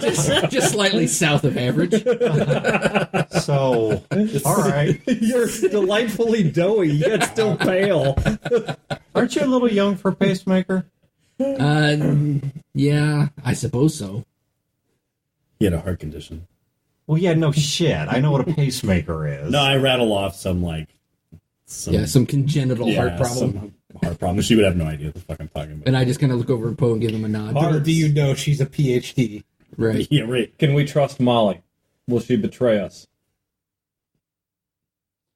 Molly, in all of my experience with her, has always been careful to abide by the law. Except when she's robbing a station. Who's law? Whose law? Good point. Yeah. The laws that have been agreed upon by... How would he describe... I'm pausing here, not because he would pause, because I'm not sure how he would describe it. It's like a lunar alliance. International salvage law, and all law that was agreed to by international treaty governing conduct in space.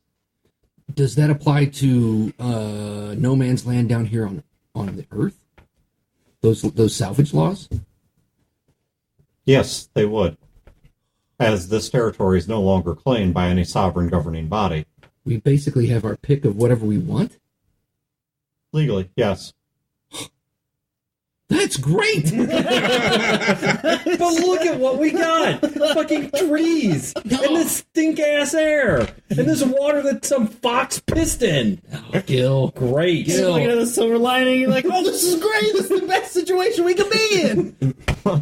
We're gonna rob an ice cream shop! We get ice cream! How serendipitous. This is perfect. Now that you can see him in the full light, a heart on the left side of his chest, there is like a 3 or 4 inch We're gonna find a pony tall ranch by with all like the 5-inch ponies. wide sticker of a giant red, like reddish pinkish cartoon heart with a couple smaller ones like behind it. This looks like a Valentine's Day sticker or something that is slapped over his chest. And I pull down my shirt again, and I go, hearts! I want a heart right there, too. I've got one under my skin, just like you. Fucking Tin Man. I do not have a heart. That is the joke. I know.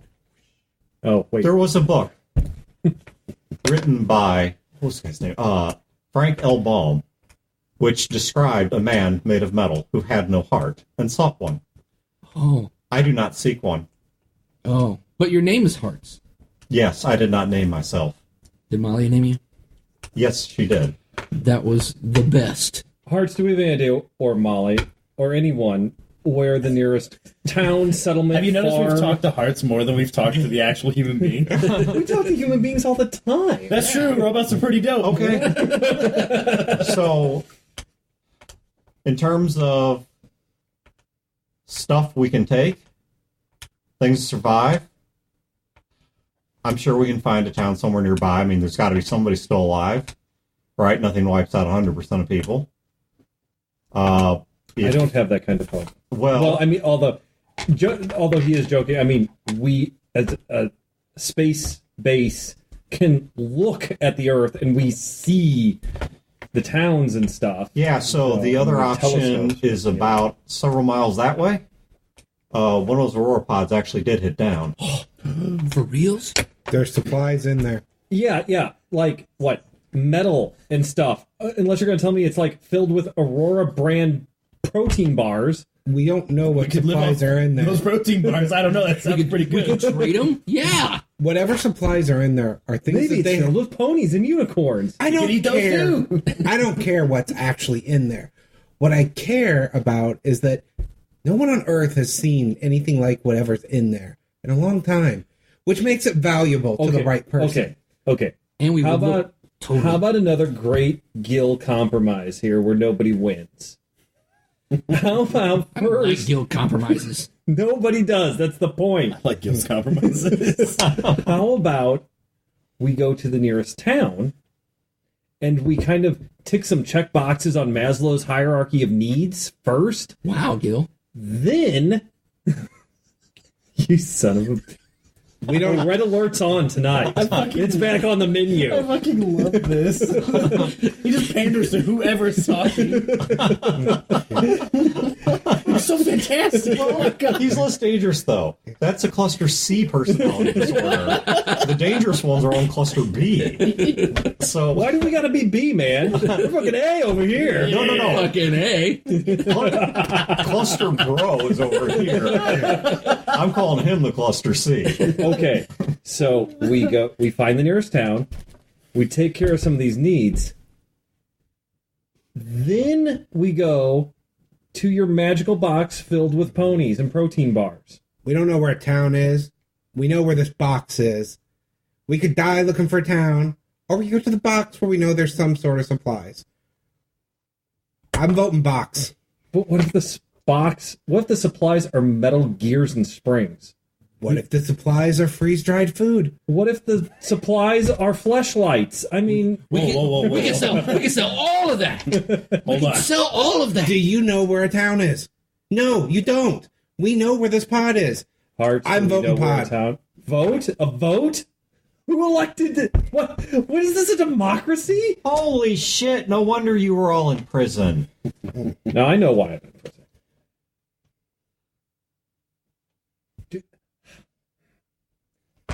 Gil takes a coin out of his pocket and he starts rubbing it and then rubbing his head. Do we know where a town is? Do we have a map? I mean, okay. Telemetry? Something? Topography. You want to know where a town is?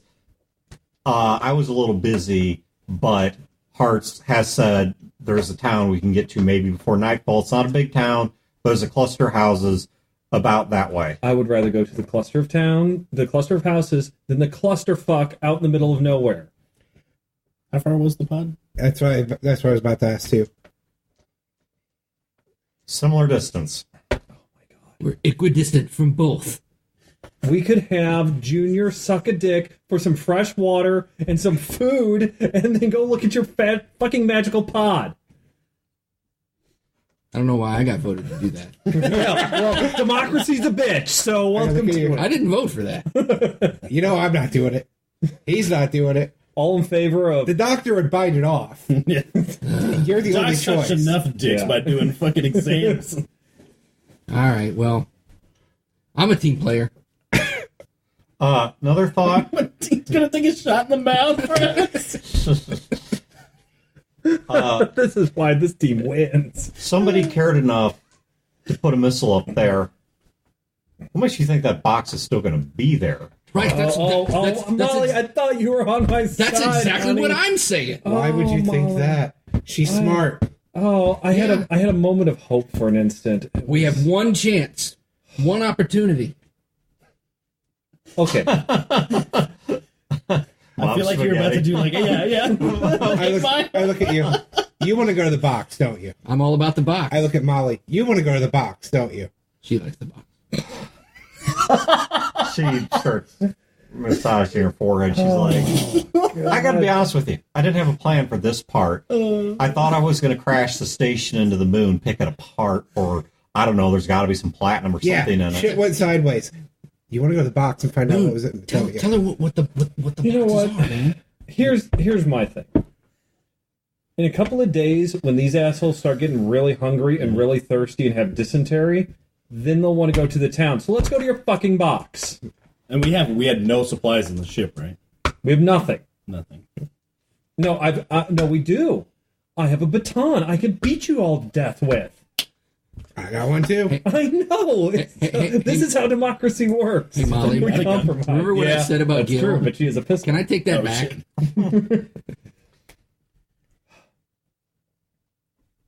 We have no supplies. We have supplies. What supplies do we have? What do you think I was eating the same bag of peanuts all the way to and from the fucking I moon? don't want to hear about the nuts you're eating, honey. What do we have for supplies? Okay, fine. I have supplies. She starts walking back towards the ship. I don't want to hear about your peanut. For all we know, the people in the city are going to try to kill us when we walk in anyway. And cannibals. Yeah. They have cannibals you're here? right. And the wolves over by the pod might try and eat us too. Yeah, This but we know sounds what's dangerous. I'm We know what to ethically expect out of obligated to wolves. warn any of you that have a nut allergy. Well, we know Molly doesn't. What is And we it? know Junior doesn't. That's damn right. Poor Junior. Well, these are great nuts. Wow, These are the best nuts I've ever seen. a little salty. You should shower more. I walk towards the ship. You need any help carrying your supplies, Molly? No, if I do, I'll get hearts. Thank you for the offer, though. So, Doc, can I walk on this thing? Yeah, right. It really hurts, Doc. It really hurts. I'll give you one of these random pills. See if it'll help you my with your, God. Are with your you pain. serious? Oh, Give him the red one. It'll make him go fast. Okay, who wants to do the roll? Wayne. I'll let you even pick it out. I'm not even going to pick one out myself. I'm literally going to open a bag and hold it to you. 4. Take one of these pills. Okay, Doc. Take your pick. It's like a giant bag of jelly At least I beans. didn't snake eyes. I Okay. got 2 No, no. twos. As he reaches into the bag, I slap his hand. Ow, now my hand hurts. All right. Jesus.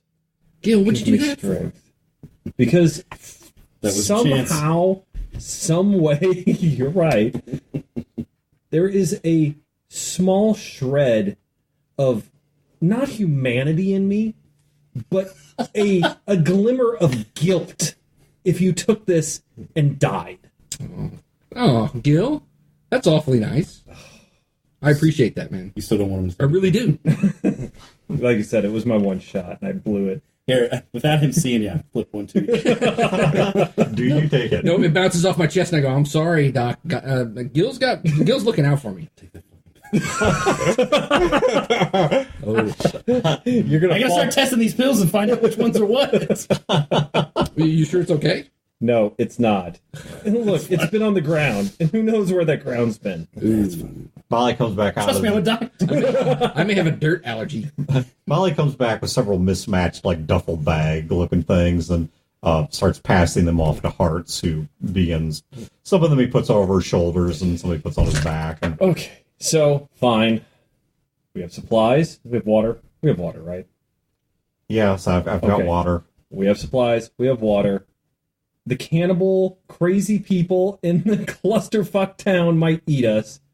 So we're going to go see if we can get some magical ponies in the mystery box. But I'm taking bets that it's just going to be Fat Tony's splattered ass on the inside. And you know I have to see that. Spaghetti. Even if it is just them, they probably grab supplies on the way. So They probably didn't tie themselves down. Probably not. They're not that bright. I'm going to make a suggestion. This is not one of Gil's famous compromises. Oh, good. Maybe when we get near the pod, we just don't roll in there laughing and joking. Maybe we get real quiet, kind of sneak up on it. Yeah, anyone could have seen this thing coming down. Even if there could be people in there could be people coming after No, it. I'm thinking if Fat Tony survived and told those assholes what we did, We didn't do anything. You're the one who punched him. yeah. But do you think that's going to stop them from hurting you? Yeah, at this point, whatever group we come upon that has Fat Tony in it, he's not going to be happy to see us. Oh, I take it back. And if that happens, you're all my best friends, and you're coming down with me. I never liked Phantom. No, fair enough. If there's anyone near that, they're probably assholes. They're either the assholes that we were in prison with, or they're assholes from down here. Well, do we head out now? Yeah. Wasting time here. She's Wasting coming with us, time right? with- Yeah. Yeah. Hearts, can I ride on your back? I am already carrying supplies. You would find it most uncomfortable. Walking on this thing's kind of uncomfortable, too. Okay. Make him a crutch or something. Pieces of crap. Make him a busted ass crutch. That'd be easy enough to do. I'll Tiny Tim it. Let's You probably have to because it's not going to be pretty. This is going to be. Oh, no, it's cockeyed. This is going to be a Wanefully low. And of course that's the one. What's 19. I got a hover crutch. He replaced your leg. Yeah, actually, he comes up with this kind of like system where he's got a crutch on one side and the little thing that so it's part of like a two pieces of metal that slide across each other with ball bearings in the middle, so you can put that leg down and sort of slide it forward without even stepping fully. Nice. Well, he rolled an 11 plus his int, so I'm looking at it and I for a go, crutch. I go, That's some nice. He didn't make it. He goes in the ship to find supplies, and actually he finds crutches. But he bangs on the wall, and he's in there for like 20 minutes, and comes out, and it's still straight ground. Look what I made, guys! Get a price tag. What's a Walgreens? I found a really good set, and I took them apart and put this together. Like a better, bigger single He crutch. took the cybernetic leg Waldo apart to make the crutch. Damn, that's a nice looking crutch. It was actually a spare leg for Hearts that I took apart and made this out of. Legit. I don't even feel any pain with this thing. This is great. We can fix that. I can almost walk. Check your leg every now. I can and then. almost walk faster than I could before. Chad, make me a cracker variety plate. Okay, so you guys begin heading southeast towards the crashed pod. Am I getting any GM consideration for being your cracker bitch? What do you want?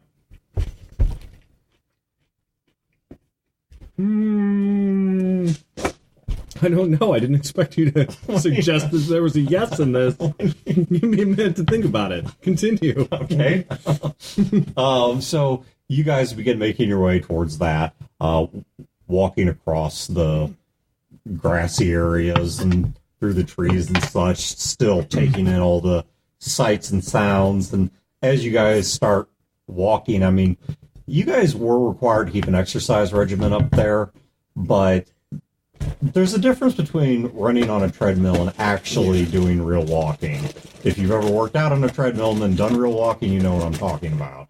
And plus on top of that, especially with the gear you're carrying, like Wayne, are you bringing like your toolkit and your spacesuit and stuff? As far as I know, we're not going to come back to the spaceship that we crashed in. So you're I'm bringing carrying everything. All right, so you guys are bringing all that with you. Well, he is. I'm not helping him. All right, so you guys carry your way, and by about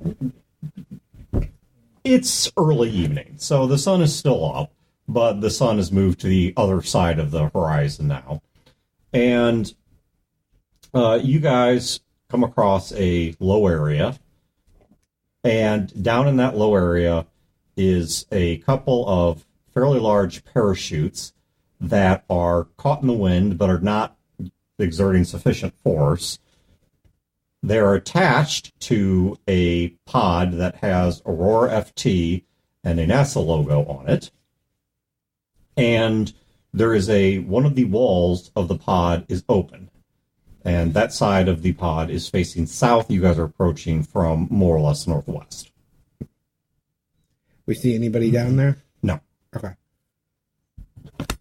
All right. At this point, I look for like a noticeable tree or something that I can easily find again. Oh, yeah. And set the heavy stuff down. Okay. Make sure I've got the the baton ready to go. And I look over at Gil. I think you and I should go first. Or maybe we send the robot. Or we send these two knuckleheads, but yeah, let's have us go first. All right. You guys walk inside. I hand you the pneumatic rifle, That's and fine. I'm like, why don't you keep us covered? Okay. I'll just stay here, Gil. That's great. Thanks.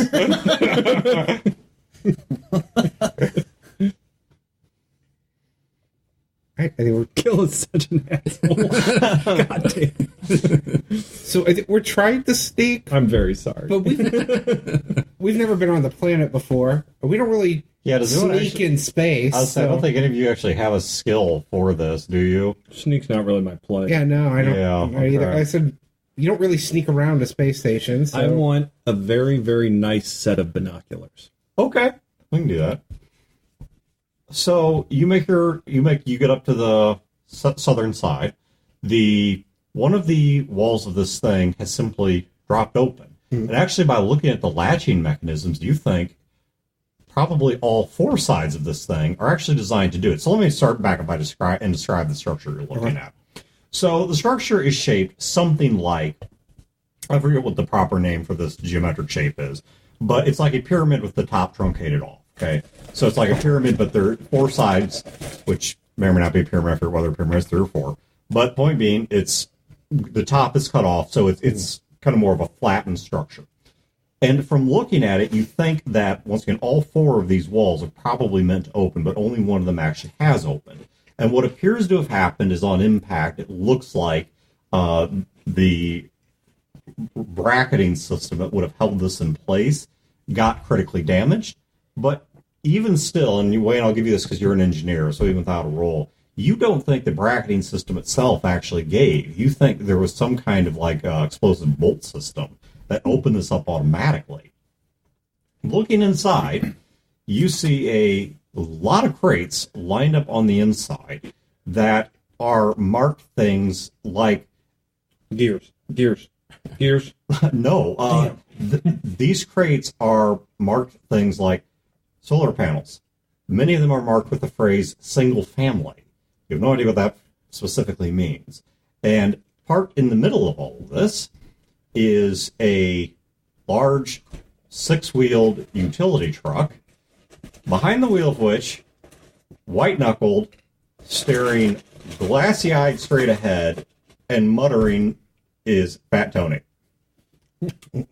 Seat belted into the Wait, he's the only one there? Mhm. Oh, that son of a bitch.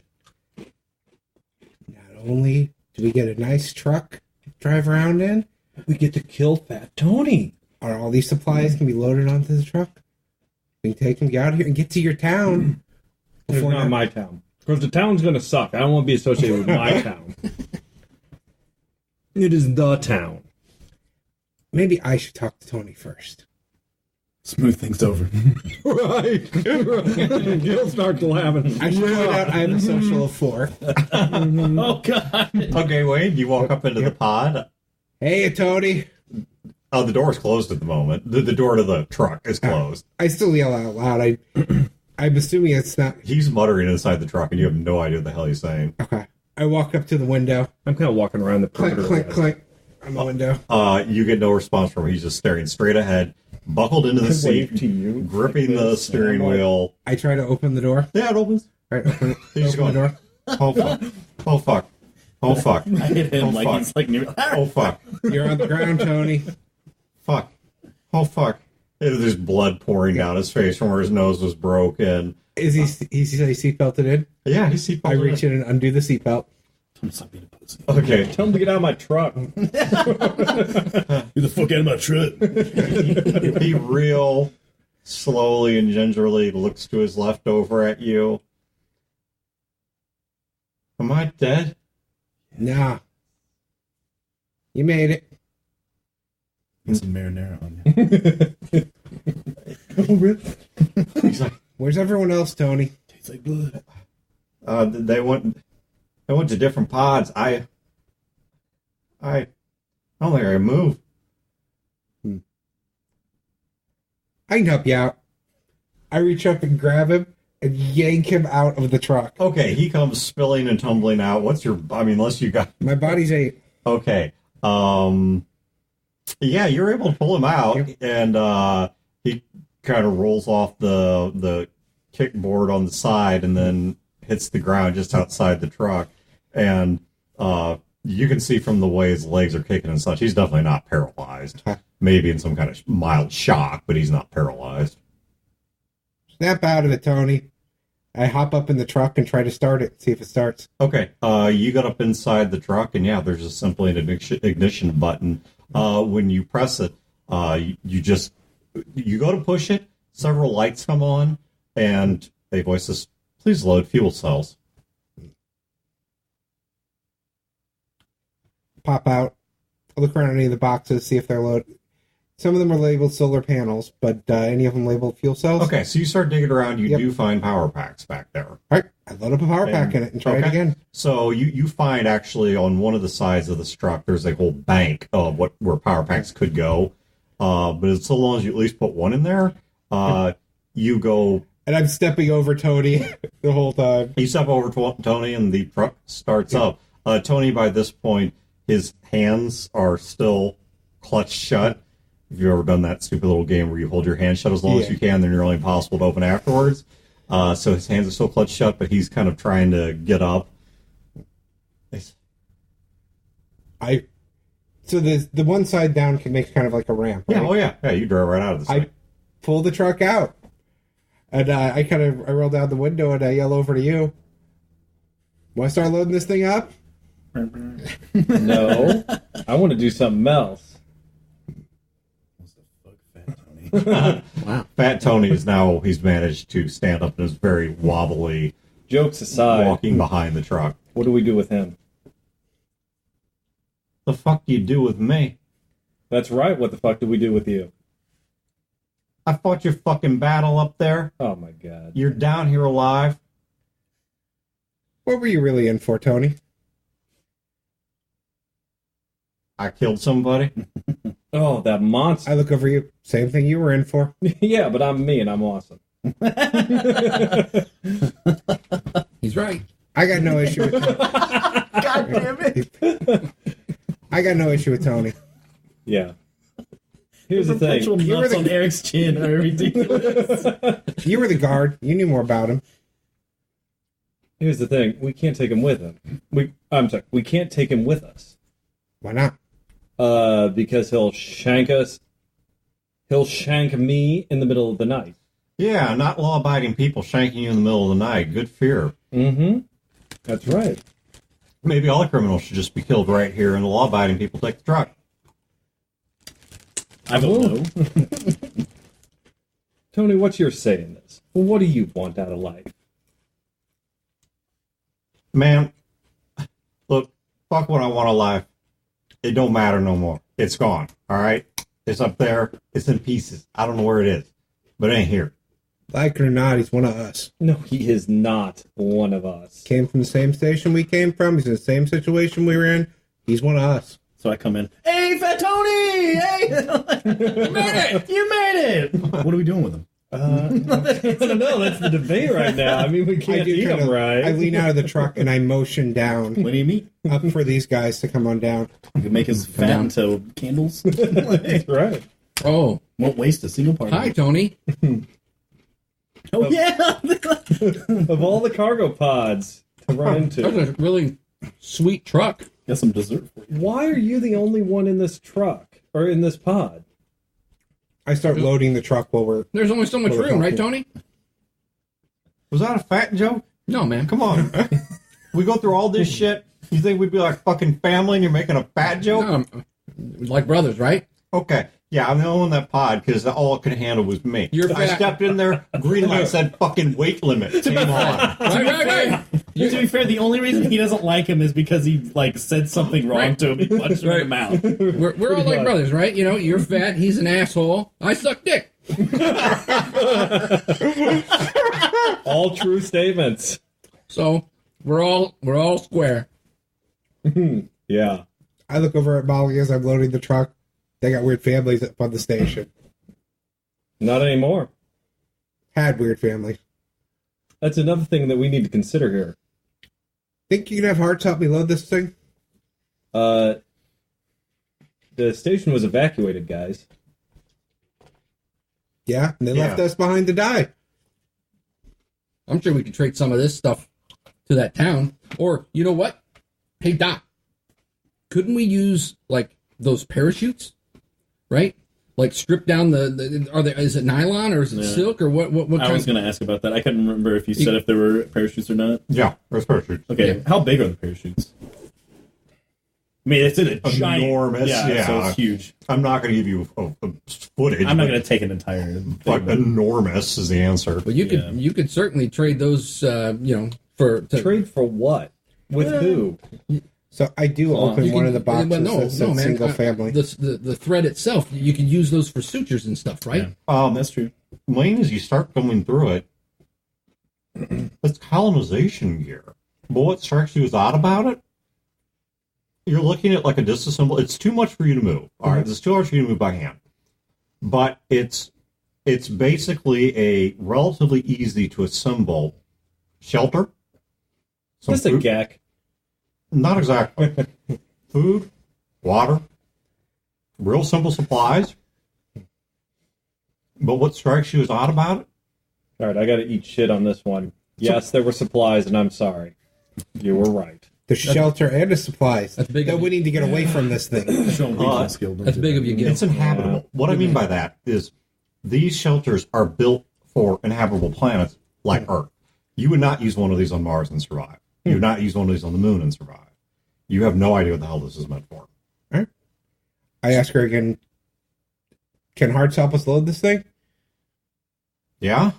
He's helping me load bigger things than that. Will you please ask him to help me load this?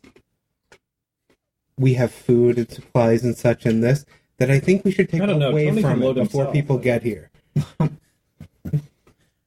I'm on board. One big rule here. Nobody kills, nobody hurts anybody without a really good cause, and I don't mean whatever your psycho minds think is a good cause. I mean what a normal person would think is a good cause. Sounds I'm like with a good you. rule. It's a good rule. Here, Fat Tony, here's a Xanax. Pick one out. Yeah, 'cause it- To help with your anxiety. The yellow ones are lemon flavored. Why am I sweating so much? I'm totally on board. I completely agree with you. And I look over at him. Tony's one of us. All hands in. Solemn vow.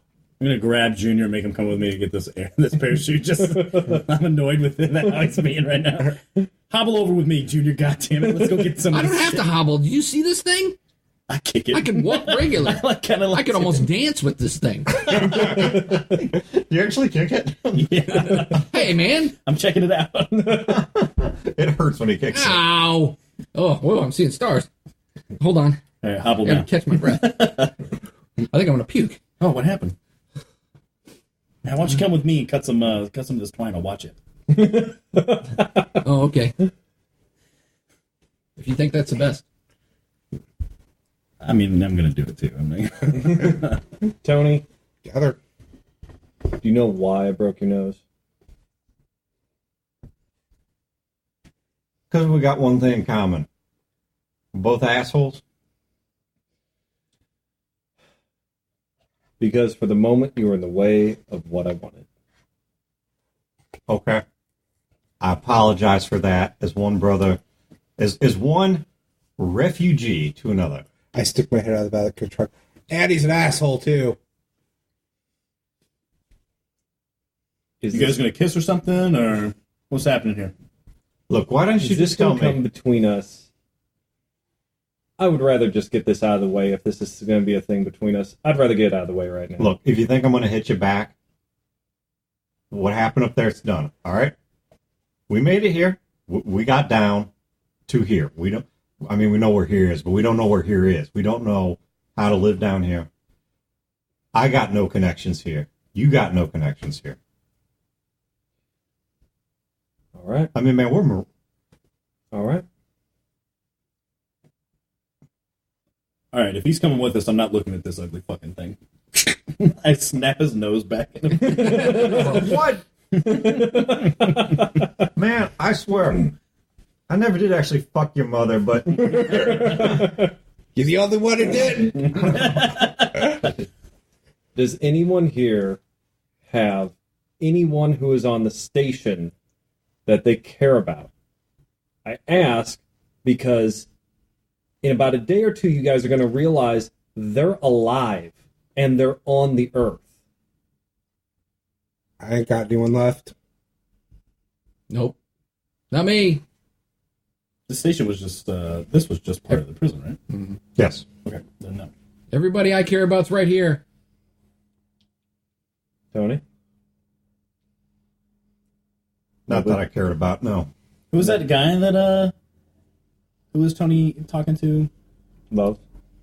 Wasn't there somebody else like near him or something? Yeah, it's love. Was that it? It's love, man. Yeah. It's love. It's everybody's It bitch. was the prison bitch, yeah.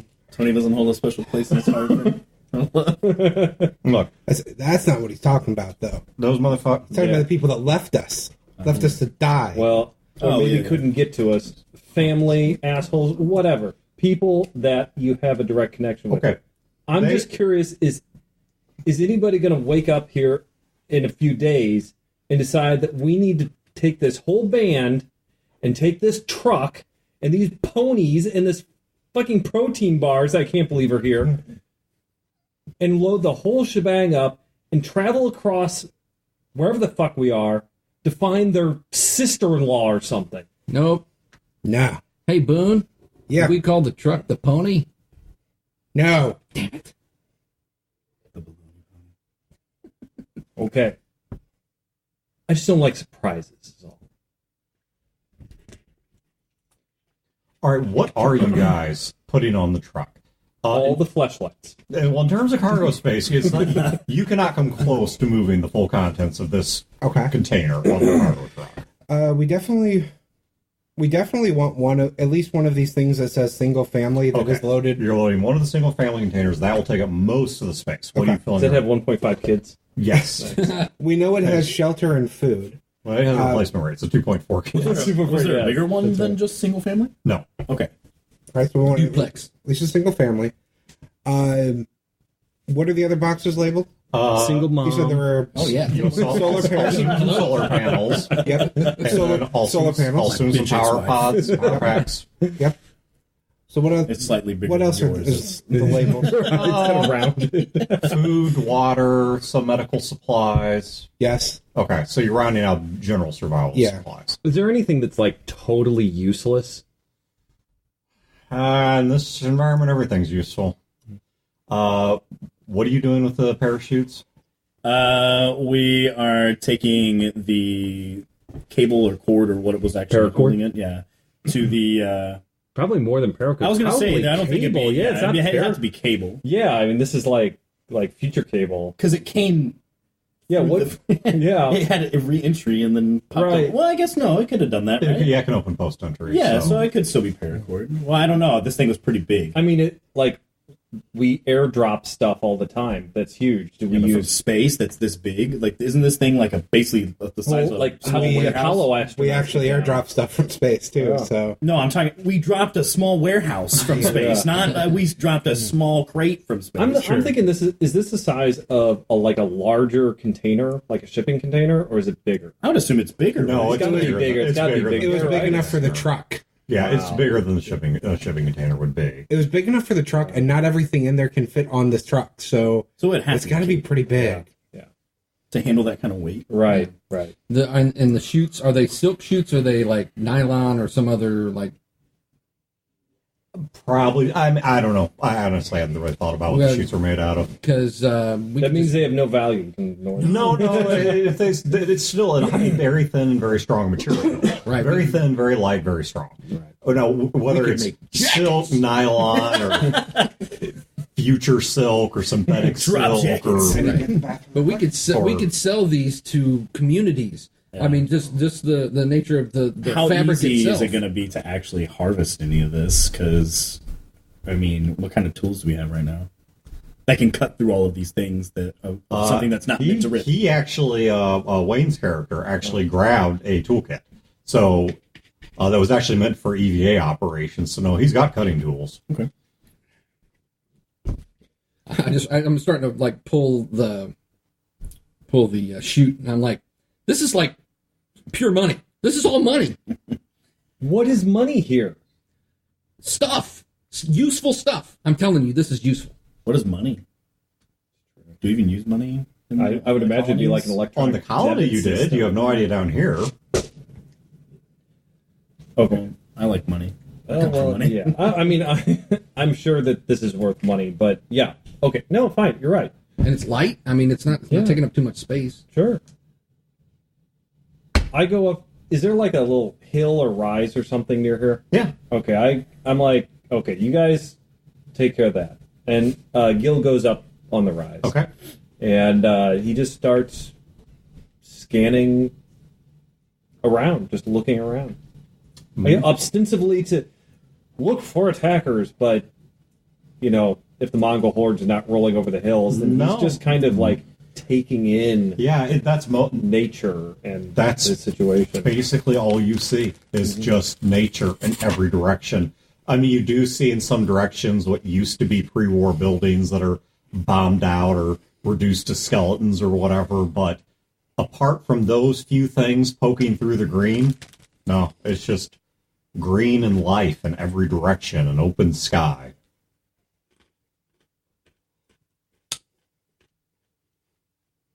As he looks around, he reaches into his jacket and into a pocket, and he's touching something in there, and he just whispers to himself. He's like,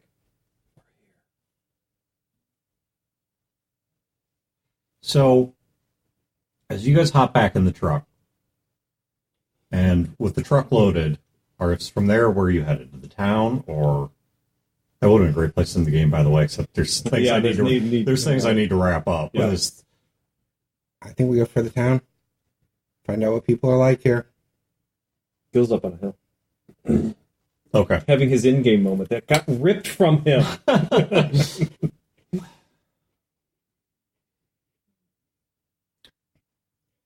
I think the truck probably pulls up next to you. Coming. Not yet. And he jumps in the truck. All right, so you guys are loaded up in the truck, several rows of seats going back, and as you guys start driving off across the hillside,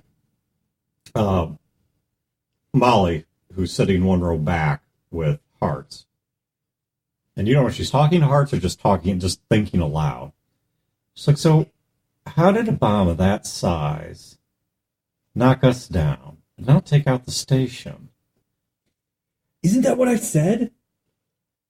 A better question. How How do you miss with a nuke? Now, how after that does the station go back into orbit when it was being disassembled?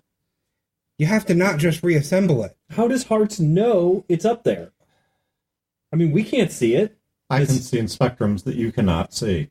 But that far? I mean, come on. Why do you have sensors in your head that can see space stations in space? I am built for operations on planet and in space. You're built to be a bitch. Yes. I'd have to reassemble the station, get the systems back online. It's not just going to go back to orbit itself. Are you planning on going back? No, I'm just answering her question. Because what else are we going to do while we drive? Fat Tony's sitting there holding his nose, trying to stop the bleeding, and I give him some tissues. I he's stuffing it with tissues. And some Xanax in So, the some repositories. so tell me this: you went through the central pillar to get out, right? Yes. So while you were in there, you're near the main power plants, all that shit. Yep. We even saw him. You saw him in the pillar. We saw him outside. They opened up the bulkhead. So tell me this: could you do superfluous damage out there and not actually destroy the station? I don't know. You think it was all for show? But whose show? Our show? And you pretend to blow up a station. Who are the only people watching? Moon? Do we know about Mars? Well, Okay, Moon, Mars won't be able to see it. And then the Earth, I mean, everybody can look up and have telescopes, anyone who cares. well, They didn't care about us. They Maybe- marked us as to Yeah. be killed. maybe they weren't looking to fry everything. You know, they weren't looking to, destroy anything.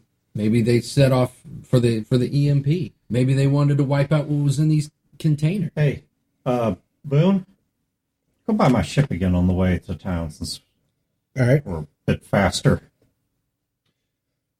You guys Back to the saying ship. that this is a big cover-up? And we don't know why. Yeah, well, we got back there in that box. It don't make any sense. No. Are you saying that someone wanted the station to appear to be destroyed, even though it isn't? Yeah. And they have the ability to launch a nuke. Jacksonville does. So, when you commit a great crime, what do you do to the witnesses? What are we? If they find out we're alive, we're not. Perhaps we shouldn't talk about this when we go to quote-unquote civilization. Well, what are we going to say? We don't look like your normal everyday wanderers. We don't know what that looks We like. say we're a traveling troupe of entertainers. Who cares? We're from down south, or up north, or out west. Certainly not from the east. No. But, but we can't tell people where we're from or what happened. I mean, not that I think there's informants in the asshole of Illinois, but Let's face it, they wouldn't believe us anyway, and that would just lead to more questions. Would you have believed if somebody walked up to you on the station and said, "I'm from Earth"? Nah, we don't believe that shit. They're I not going to called believe. it on the moon. They're not going to believe that we're from space anyway. And if they do, then they just got more questions. Right. Well, we gotta say we're something. When you guys pull We're up, people. when you guys pull up at the upside down Just like spaceship, that jack-off.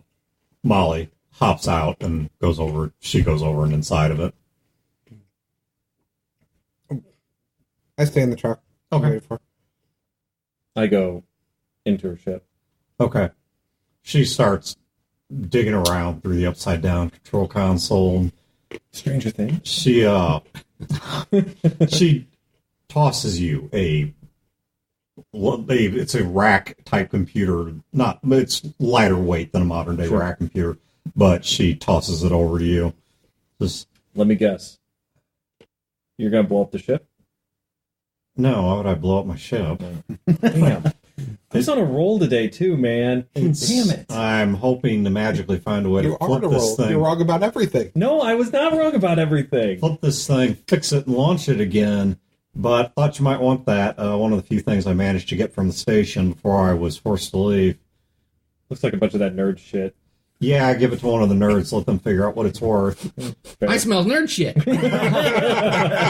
I had a fence I trusted. You always gave him a cut of that, whatever he evaluated for, but not my thing. Molly, I don't think we/you are gonna get this ship flipped over and into space. Oh, not anytime soon. Or this generation. Well, this generation. I mean, come on, that's a little pessimistic. It's a handmade ship crashed in the middle of the wastelands of Illinois. I can fix that. I mean, Damn right you can. how are you going to escape gravity? How are you going to get the fuel to launch this? How are you going to get to repair? Where's a gantry to put this up on? Where's skilled technicians to do this? I mean, listen, I know I'm an asshole. I don't mean to shit on your parade, but honey, I don't think you're being realistic here. And we're in kind of in survival mode at this point. Not being realistic in survival mode is... Gil, I appreciate... Okay. Maybe we should start this over. I'm not going to flip it over right now. I'm not going to fix it right now. I'm not going back into space right now. Like you, I got to eat. I got to figure out how I'm going to make it through tomorrow and the next day and the next day. But, you know, I had a plan before, which was I was going to save up money, doing a bit of salvage work, and find my way to get a visa to go to Jacksonville. Everybody thought I was crazy. I didn't have a ship at the time. I held out hope. I got a ship. And then once I got that ship, I said, you know, I can do the salvage thing. I held out hope, and I started building some money. Not enough, but I started building some money. Started upgrading the ship a little. I know, doesn't look like it, but believe me, it was in worse shape when I got it. Well, it's bigger than my ship. Thought I finally hit the big one with, you know, word comes out, abandoned space station, hello, hasn't had a chance to decay, freshly abandoned, stuff to take on board, raw parts once I crash it. Honestly, had no idea there's anybody living on it. And, okay, didn't work out how I planned, but point being, I kept going because I had hope. I don't know what happened to you in there. And by in there, I don't mean the station, I mean where they had you locked up. But I know from people that did time where I come from, that you know what really fucks you up? It's not the people that beat you up or attack you or any of that stuff. It's they lock you in a hole, and over time, you lose your hope. You stop thinking about the long term, because the long term just doesn't exist anymore. It's not there. And pretty soon, that horizon gets so narrow that you don't even have a tomorrow. And then the guards find you hanging from a shower curtain from the top of the bunk. You got to find your tomorrow again. You got to hope for something. I'm not stupid about my chances here. Look, here, you can have this. She tosses you another box. I don't know if it still works or not. Got it on the moon. Only thing somebody could trade me for a couple pounds of rations. Took it, don't even know why. It's a fucking bird. But you know what? What are you going to do with a bird on the moon? I don't know. But you know what? Sometimes people get pets because it gives them a reason to live. And I don't have a puppy, and you don't seem like the puppy type anyway. So there you go. Have a bird. She pulls another box out of her, like a console out of the flight control. Okay, Molly. Maybe we're just a little bit closer to okay. And I turn around and I take this nerd shit to the nerds. Okay. Nice. Thanks, Gil. She's following behind Gil a little bit. She's messing with some kind of device that she took from the ship. But it looks like a handheld computer. She's looking down at it and pressing things on top of it and such. Hops back up into the seat next to Hearts. Says, okay, I got everything I needed for now. We can go ahead and go on. All right. Everyone ready? Let's go to Clusterfuck, Illinois. I can't wait. Okay, as you guys start driving, she takes the device that she's looking at and passes it to Hearts, and she's like, there, what do you make of that? And the Hearts observes it for a moment and says, I cannot identify this vessel, and then passes it back to her. Says, what if I have a different theory? Maybe it's not a cover-up. What if maybe the reason we lived isn't because it wasn't smoke and mirrors. It wasn't a cover-up. What if it was a competition? What if somebody wanted the station to go down and somebody wanted the station to stay up? That's way over my pay grade. So, okay, I wasn't on the ship the whole time. You know that, obviously. I was down there talking to you. But that didn't stop my ship from recording everything that it was picking up. that missile that was incoming, it was intercepted by something else. That's why it was off course. Something damaged it. And that something actually lingered around up to the point of the detonation. And by that point, if you look at this, my ship, I'd already was preparing to brace and stopped. Well, okay, I fucked up. My ship, I'm starting to brake against the orbit. Station wasn't. Bomb hits my ship, not the station. Why is it that far off course? That doesn't happen. That's not an accidental thing. It's not an astronomical anomaly. It takes intelligence to do that. What if, and her mid-sentence is cut off by a deafening boom as her ship behind you guys just explodes in a shower of flame and metal and smoke and shit comes raining down, and you guys, hearing creepily, no noise, see a pair of black planes shoot overhead. What the hell was that? I'm going to call credit on that one. At least half credit. She stops and looks up, and she's like, I wonder if the competition isn't over. What do you do to witnesses in a big crime? You kill them all, which means she leans out the window, and you can kind of see her pointing, following the jets as they circle around, which means the second most obvious target's going to be the one they know about, and it's more distant, but you guys hear a second boom. Hey, Hearts, with your Spectrum eyes, how much heat and whatever are we putting out in this thing? A lot. We should put out more. Speed up the vehicle. I already have. We can't outrun jets. We can't outrun a missile.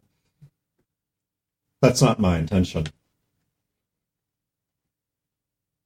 The parachutes. I require one. Here, I got one. Okay. Hearts takes the parachute and scoots over Molly, gets out of the truck, and with surprising nimbleness climbs onto the top of the truck, holding the parachute, not open yet. Is he about to do what I think he's about to do? I look at you just when I say that. I hope so. And the jets circle back. And as they circle back, you can see one of them drop a bright red light below it that begins burning down. And as it comes burning down, Hearts opens the chute and simply lets the wind catch it. And there is a huge explosion. Shakes the truck, craters the ground, actually sends the vehicle rolling over a couple times before it lands back right side up on its wheels. Smoke everywhere, bullshit from the ground, bits and pieces of trees. The burning parts of the parachute and its cord and its metal components are still fluttering around in the wind. And you guys, if you were not buckled in, just took a really nasty tumble and may even be unconscious. If you were buckled in, are incredibly disoriented. You know how that split second is right after a car wreck. Ground blew up behind you, sent the truck rolling. Hearts is on the ground several yards away. Not sure what his condition is. Hearts, no! But the two jets peel off and head back to the south. That's what you get, asshole. Heart stands back up. Yeah. Oh, glad to see you. Well, whoever wanted the station gone, and they wanted it gone for what we've got the last of in the back of the truck. Whoever wanted the station up there Solar panels, protein bars, and fleshlights. I mean, wanted it up there for whatever we got in the back of the truck. Or what's in the other 3 containers. True. There's no guarantee that it's What we all got's this. a habitat that don't make sense. And I don't think these were up there the whole time.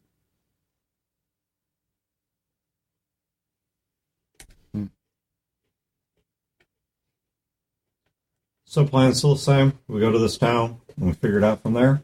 well, I mean, we can't come to Illinois without going to Clusterfuck, Illinois. So, Yeah, see Illinois' largest clusterfuck.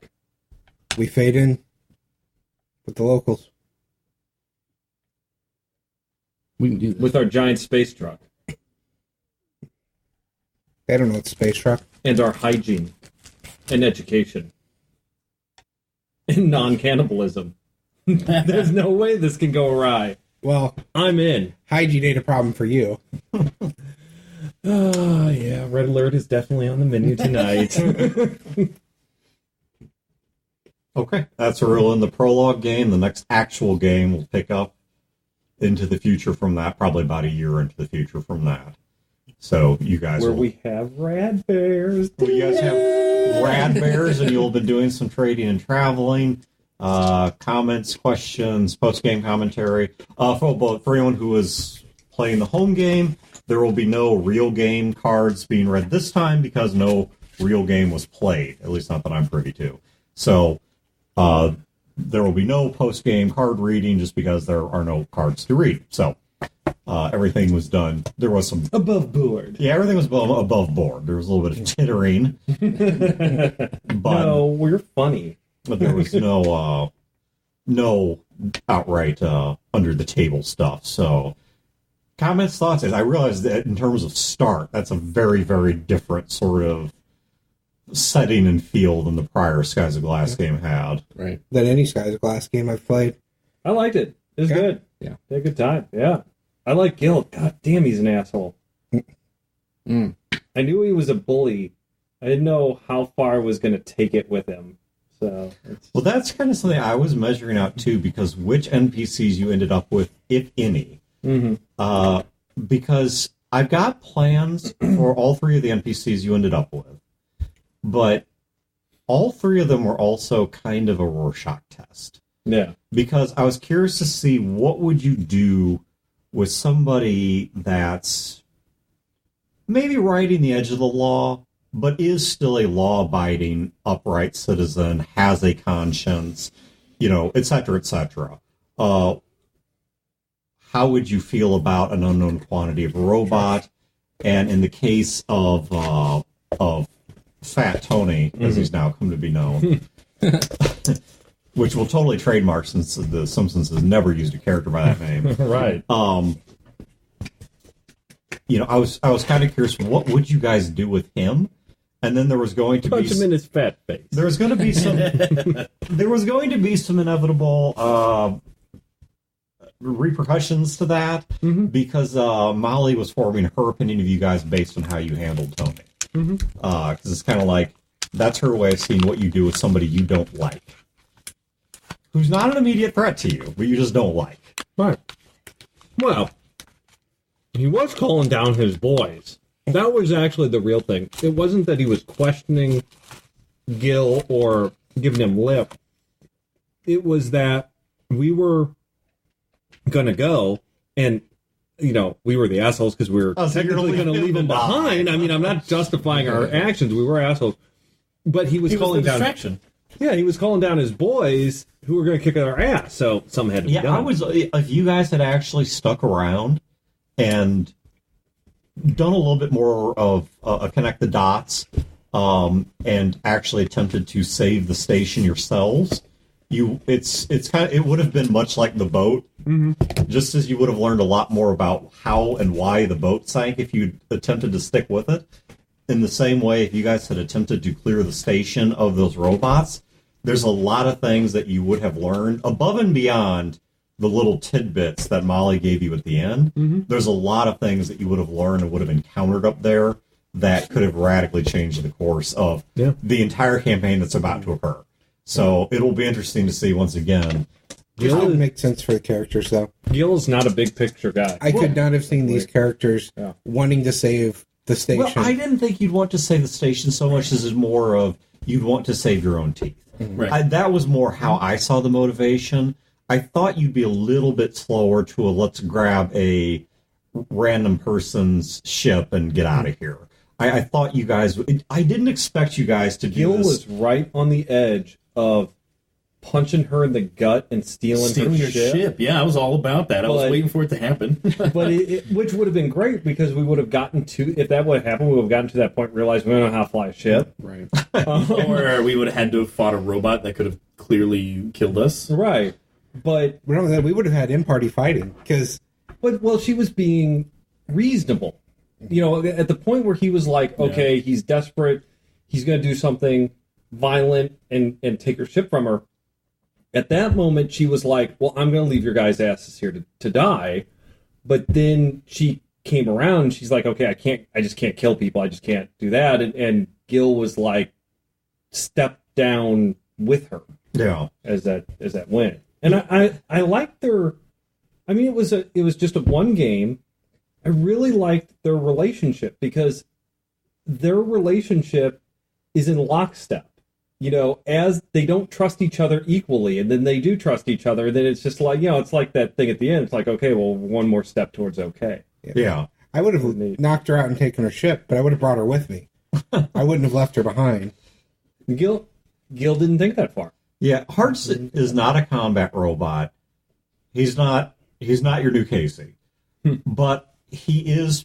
I wanted to put something there. That one I could have some fun with. Mm-hmm. 2, Chad gave me some interesting rules for robots in Skies of Glass that I'm going to play test. Awesome. And 3, because it actually is a sufficiently interesting concept that I want to try it out. Mm-hmm. And then 3, I wanted to put something in there where there was a cost associated with screwing her over. Mm-hmm. I don't think Hearts would have defeated the party. It's possible. Right. And if he did, it would have only been for one thing, your guy's total lack of weapons. Mm-hmm. And that would have been the reason he won. Yeah. He has sheer strength. Yeah, he has sheer strength and stability, and especially in the 0G, he's locked to the floor, he's made of metal, and he's stronger than you. You guys lacking any form of weaponry. That's the only reason he might have won. But he's not a combat model robot. You know, he's not, like I said, he's not your group's new Casey. He is far more utility than he is combat. But I wanted there to be at least some reason to think twice before, you know, I wanted there to be a cost associated with just, we're going to kill her and take her shit. Right. Well, and like I said, for Gil, there was a desperation thing when he realized what was going on. You know, he wasn't going to kill her. He was going to, you know, knock her out or punch her in the gut or whatever. But he didn't think to that next chess move. You know, like Lee would have been, you know, no, we can't take her ship because we don't know how to fly a ship. And he would have done this big convoluted thing of walking Gil around the thing as the station crashed down around him. And all the while, Broder would be demanding that you just give an answer. Give an answer, yeah. But Gil doesn't think that next step. He's just like, oh shit, we're going to die. We need to do something now. And then we've got to do the ship. Who knows how to fly this thing? Nobody. And then, oh, great, we're going to die. Yeah, I felt the clock ticking. That, when you're talking about like going and investigating, you know, more what's going on. There was too much. The clock was ticking, and that's the way I felt. That you know, if we would have wasted time, then there was that chance that you know, we would have had to do something a little bit more drastic. Also, the idea of an army of robots above us sounded terrible. I didn't want to deal with that. Right. Like you said, we had no weapons. We know that there's a missile launched at us. Like, no, we need to get the hell out of here now. Yeah. Yeah, I didn't even think it would have been possible to do any investigation. Yeah, and then, you know, we sent the rest of the prisoners up to deal with the robots. Yeah, they were our way of getting out without having to deal with robots. Mm-hmm. So yeah, and that is plot I'm certainly going to come back to is what happened to the other, was it 22 prisoners? Because there's 27 total. And where the hell's Lovin? Lovin? Where is Lovin? Why did Fat Tony leave Lovin? Why was Fat Tony the only one in that pod? Lovin's going to leave. I asked him that question. His answer was everyone else took the other pods. Yeah. That's bullshit. That is bullshit. I mean, technically, we told them how to get out. Like Tony's like, get your own pod. I mean, the truck seats like 6 people. But he's the only one. I don't know. Well, they all could have been in one pod. It's not a matter of you left them partially. Humans are pack animals, and so if I could see maybe not all of them go to one pod, but I could see they go to maybe 2 pods. You know, they kind of split up between 2 or 3 pods. And then he wakes up floating groups. there, and they're gone. Exactly. Yeah, and then Fat Tony wakes up, and he's like... Oh, they like shoved him in a pod? Yeah. He's unconscious? I mean, it's something we can develop over time, and I'm certainly... Gil doesn't buy it. And I'm not saying you should. I'm just saying... there are plausible explanations that are also innocent. That does not mean they're also true. Right. But there are plausible explanations that are also innocent. Tony ate the rest of them. Oh no, that was a long 20 minutes. Yeah, Road Ned. snacks. So then obviously next time where we'll pick up is going to be, like I said, probably about a year later. With you guys I do kind of want to know from you guys, or I mean, I don't know, maybe we don't pick up a year later. What do you, because like a year later, where are you guys living? Do you set up that hab pod, that colony habitat you got and live out of that? Do you do you build your own cabin in the middle of nowhere? I see one of two things. Either do we need to play this out? I see one of two things. Either we've decided to live like gypsies, taking everything with us, going from place to place, or we have not settled down, but we have a sort of a town that's like a base of operations that we go out and back to. Yeah, I thought it would be something like that, but that wouldn't be the town that we just rolled into. We would want to get out of that area. Illinois. Yeah, we would want to get out of that area because that's where we landed. That's where the bombs You know what were. I like the idea of is it's a year later, and we have been living like gypsies for a year because we think they're looking for us, and we wanted to get away from that area, and we've kind of developed this thing we do. But now, when the game opens up, we're having this discussion. It's like, okay, guys, we can't just live like this. Some of us maybe want to settle down. Some of us maybe just want to have a base of operations. But this on-the-road thing has got to come to an end. I like the idea of starting one step past that. Of we've had that conversation, and we start the next game with the habitat being set up. We've carried it around all this time because we didn't settle. What's the habitat? A single-family home? Basically, it's basically it's a effectively. It's kind of a do-it-yourself, build a house really quick. Okay, no, that's fine. Mm-hmm. Well, and then I'll send you some links. If I remember, I'll also post them. I've been in a double wide trailer. No, there's actually something I'm mentally basing this off of, where it's like it's like a collapsible home. It's a salesman doing this pitch. It's like this space age trailer. It can live on Mars. It's like it's a double wide. It's a used double wide. There actually is a real collapsible house, and I don't mean a double wide trailer. There is a collapsible house that they have actually theorized for putting in a variety of places, both on Earth and possibly not Earth, where it does basically collapse down into a container. And then when you open it up, it's like, I mean, it's not huge. I think I know what you're talking about. But yeah, I'll have to dig around. I'll see if I can find that. Don't they have some that people actually live in now? Like, it's not like, they're not like in the wilderness. They're like in cities that they've popped up. Well, that's the question. Do we want to set this hab up in a town or in the wilderness or outside of a town? Maybe we create a trading post. Yeah. That's good. I mean, okay, so I tell you what, let's do this then. Here's what I want you guys to do. In addition to, I still need the plot hooks from some of you. Over the next, ideally, let's say week, because the next game's in 2 weeks, but I need time to prepare it. So over the next week, I need you guys to tell me one of two things. Either A, this is what we did. We set up a habitat, we didn't set up a habitat, we're in a town, we're not in a town, whatever. Or B, we've decided we can't figure it out, so instead of a prologue, this just became game one. And we pick up the next game with 5 minutes later, you guys are driving toward that town. I'm really not opposed to that, because, I mean, the way we started kind of, I mean, there's way too much to happen in an entire year from where we left off. It's like, we have no idea what we were doing right then. Or the year could be basically getting set up. I mean, the year could be nothing but, okay, we're getting food. Well, or the year could be, if you want to go this route, the year could be that you're still concerned they're looking for you, and maybe you guys don't know who to trust, and so you just go away somewhere, and you've got all these supplies loaded on the truck. That's what you're living off of to basically just hide until the heat dies down, and you start counting the days until the jets stop passing overhead, and then when that happens, you're like, okay, we still got a month or two of food and water, but now we got to start figuring something out, and you have to come out of hiding. But by this point, the Jets have stopped looking for you and blah, blah, blah. So, I mean, is that how you guys want to spend the next year, is just waiting for the heat to die down? What if we just narrowed it down to less time? I mean, we don't have to have it a whole year, right? What if we just did like 6 months? I mean, are they really going to keep looking for us for like 6-7 months when there's no trace of us for that entire time? No.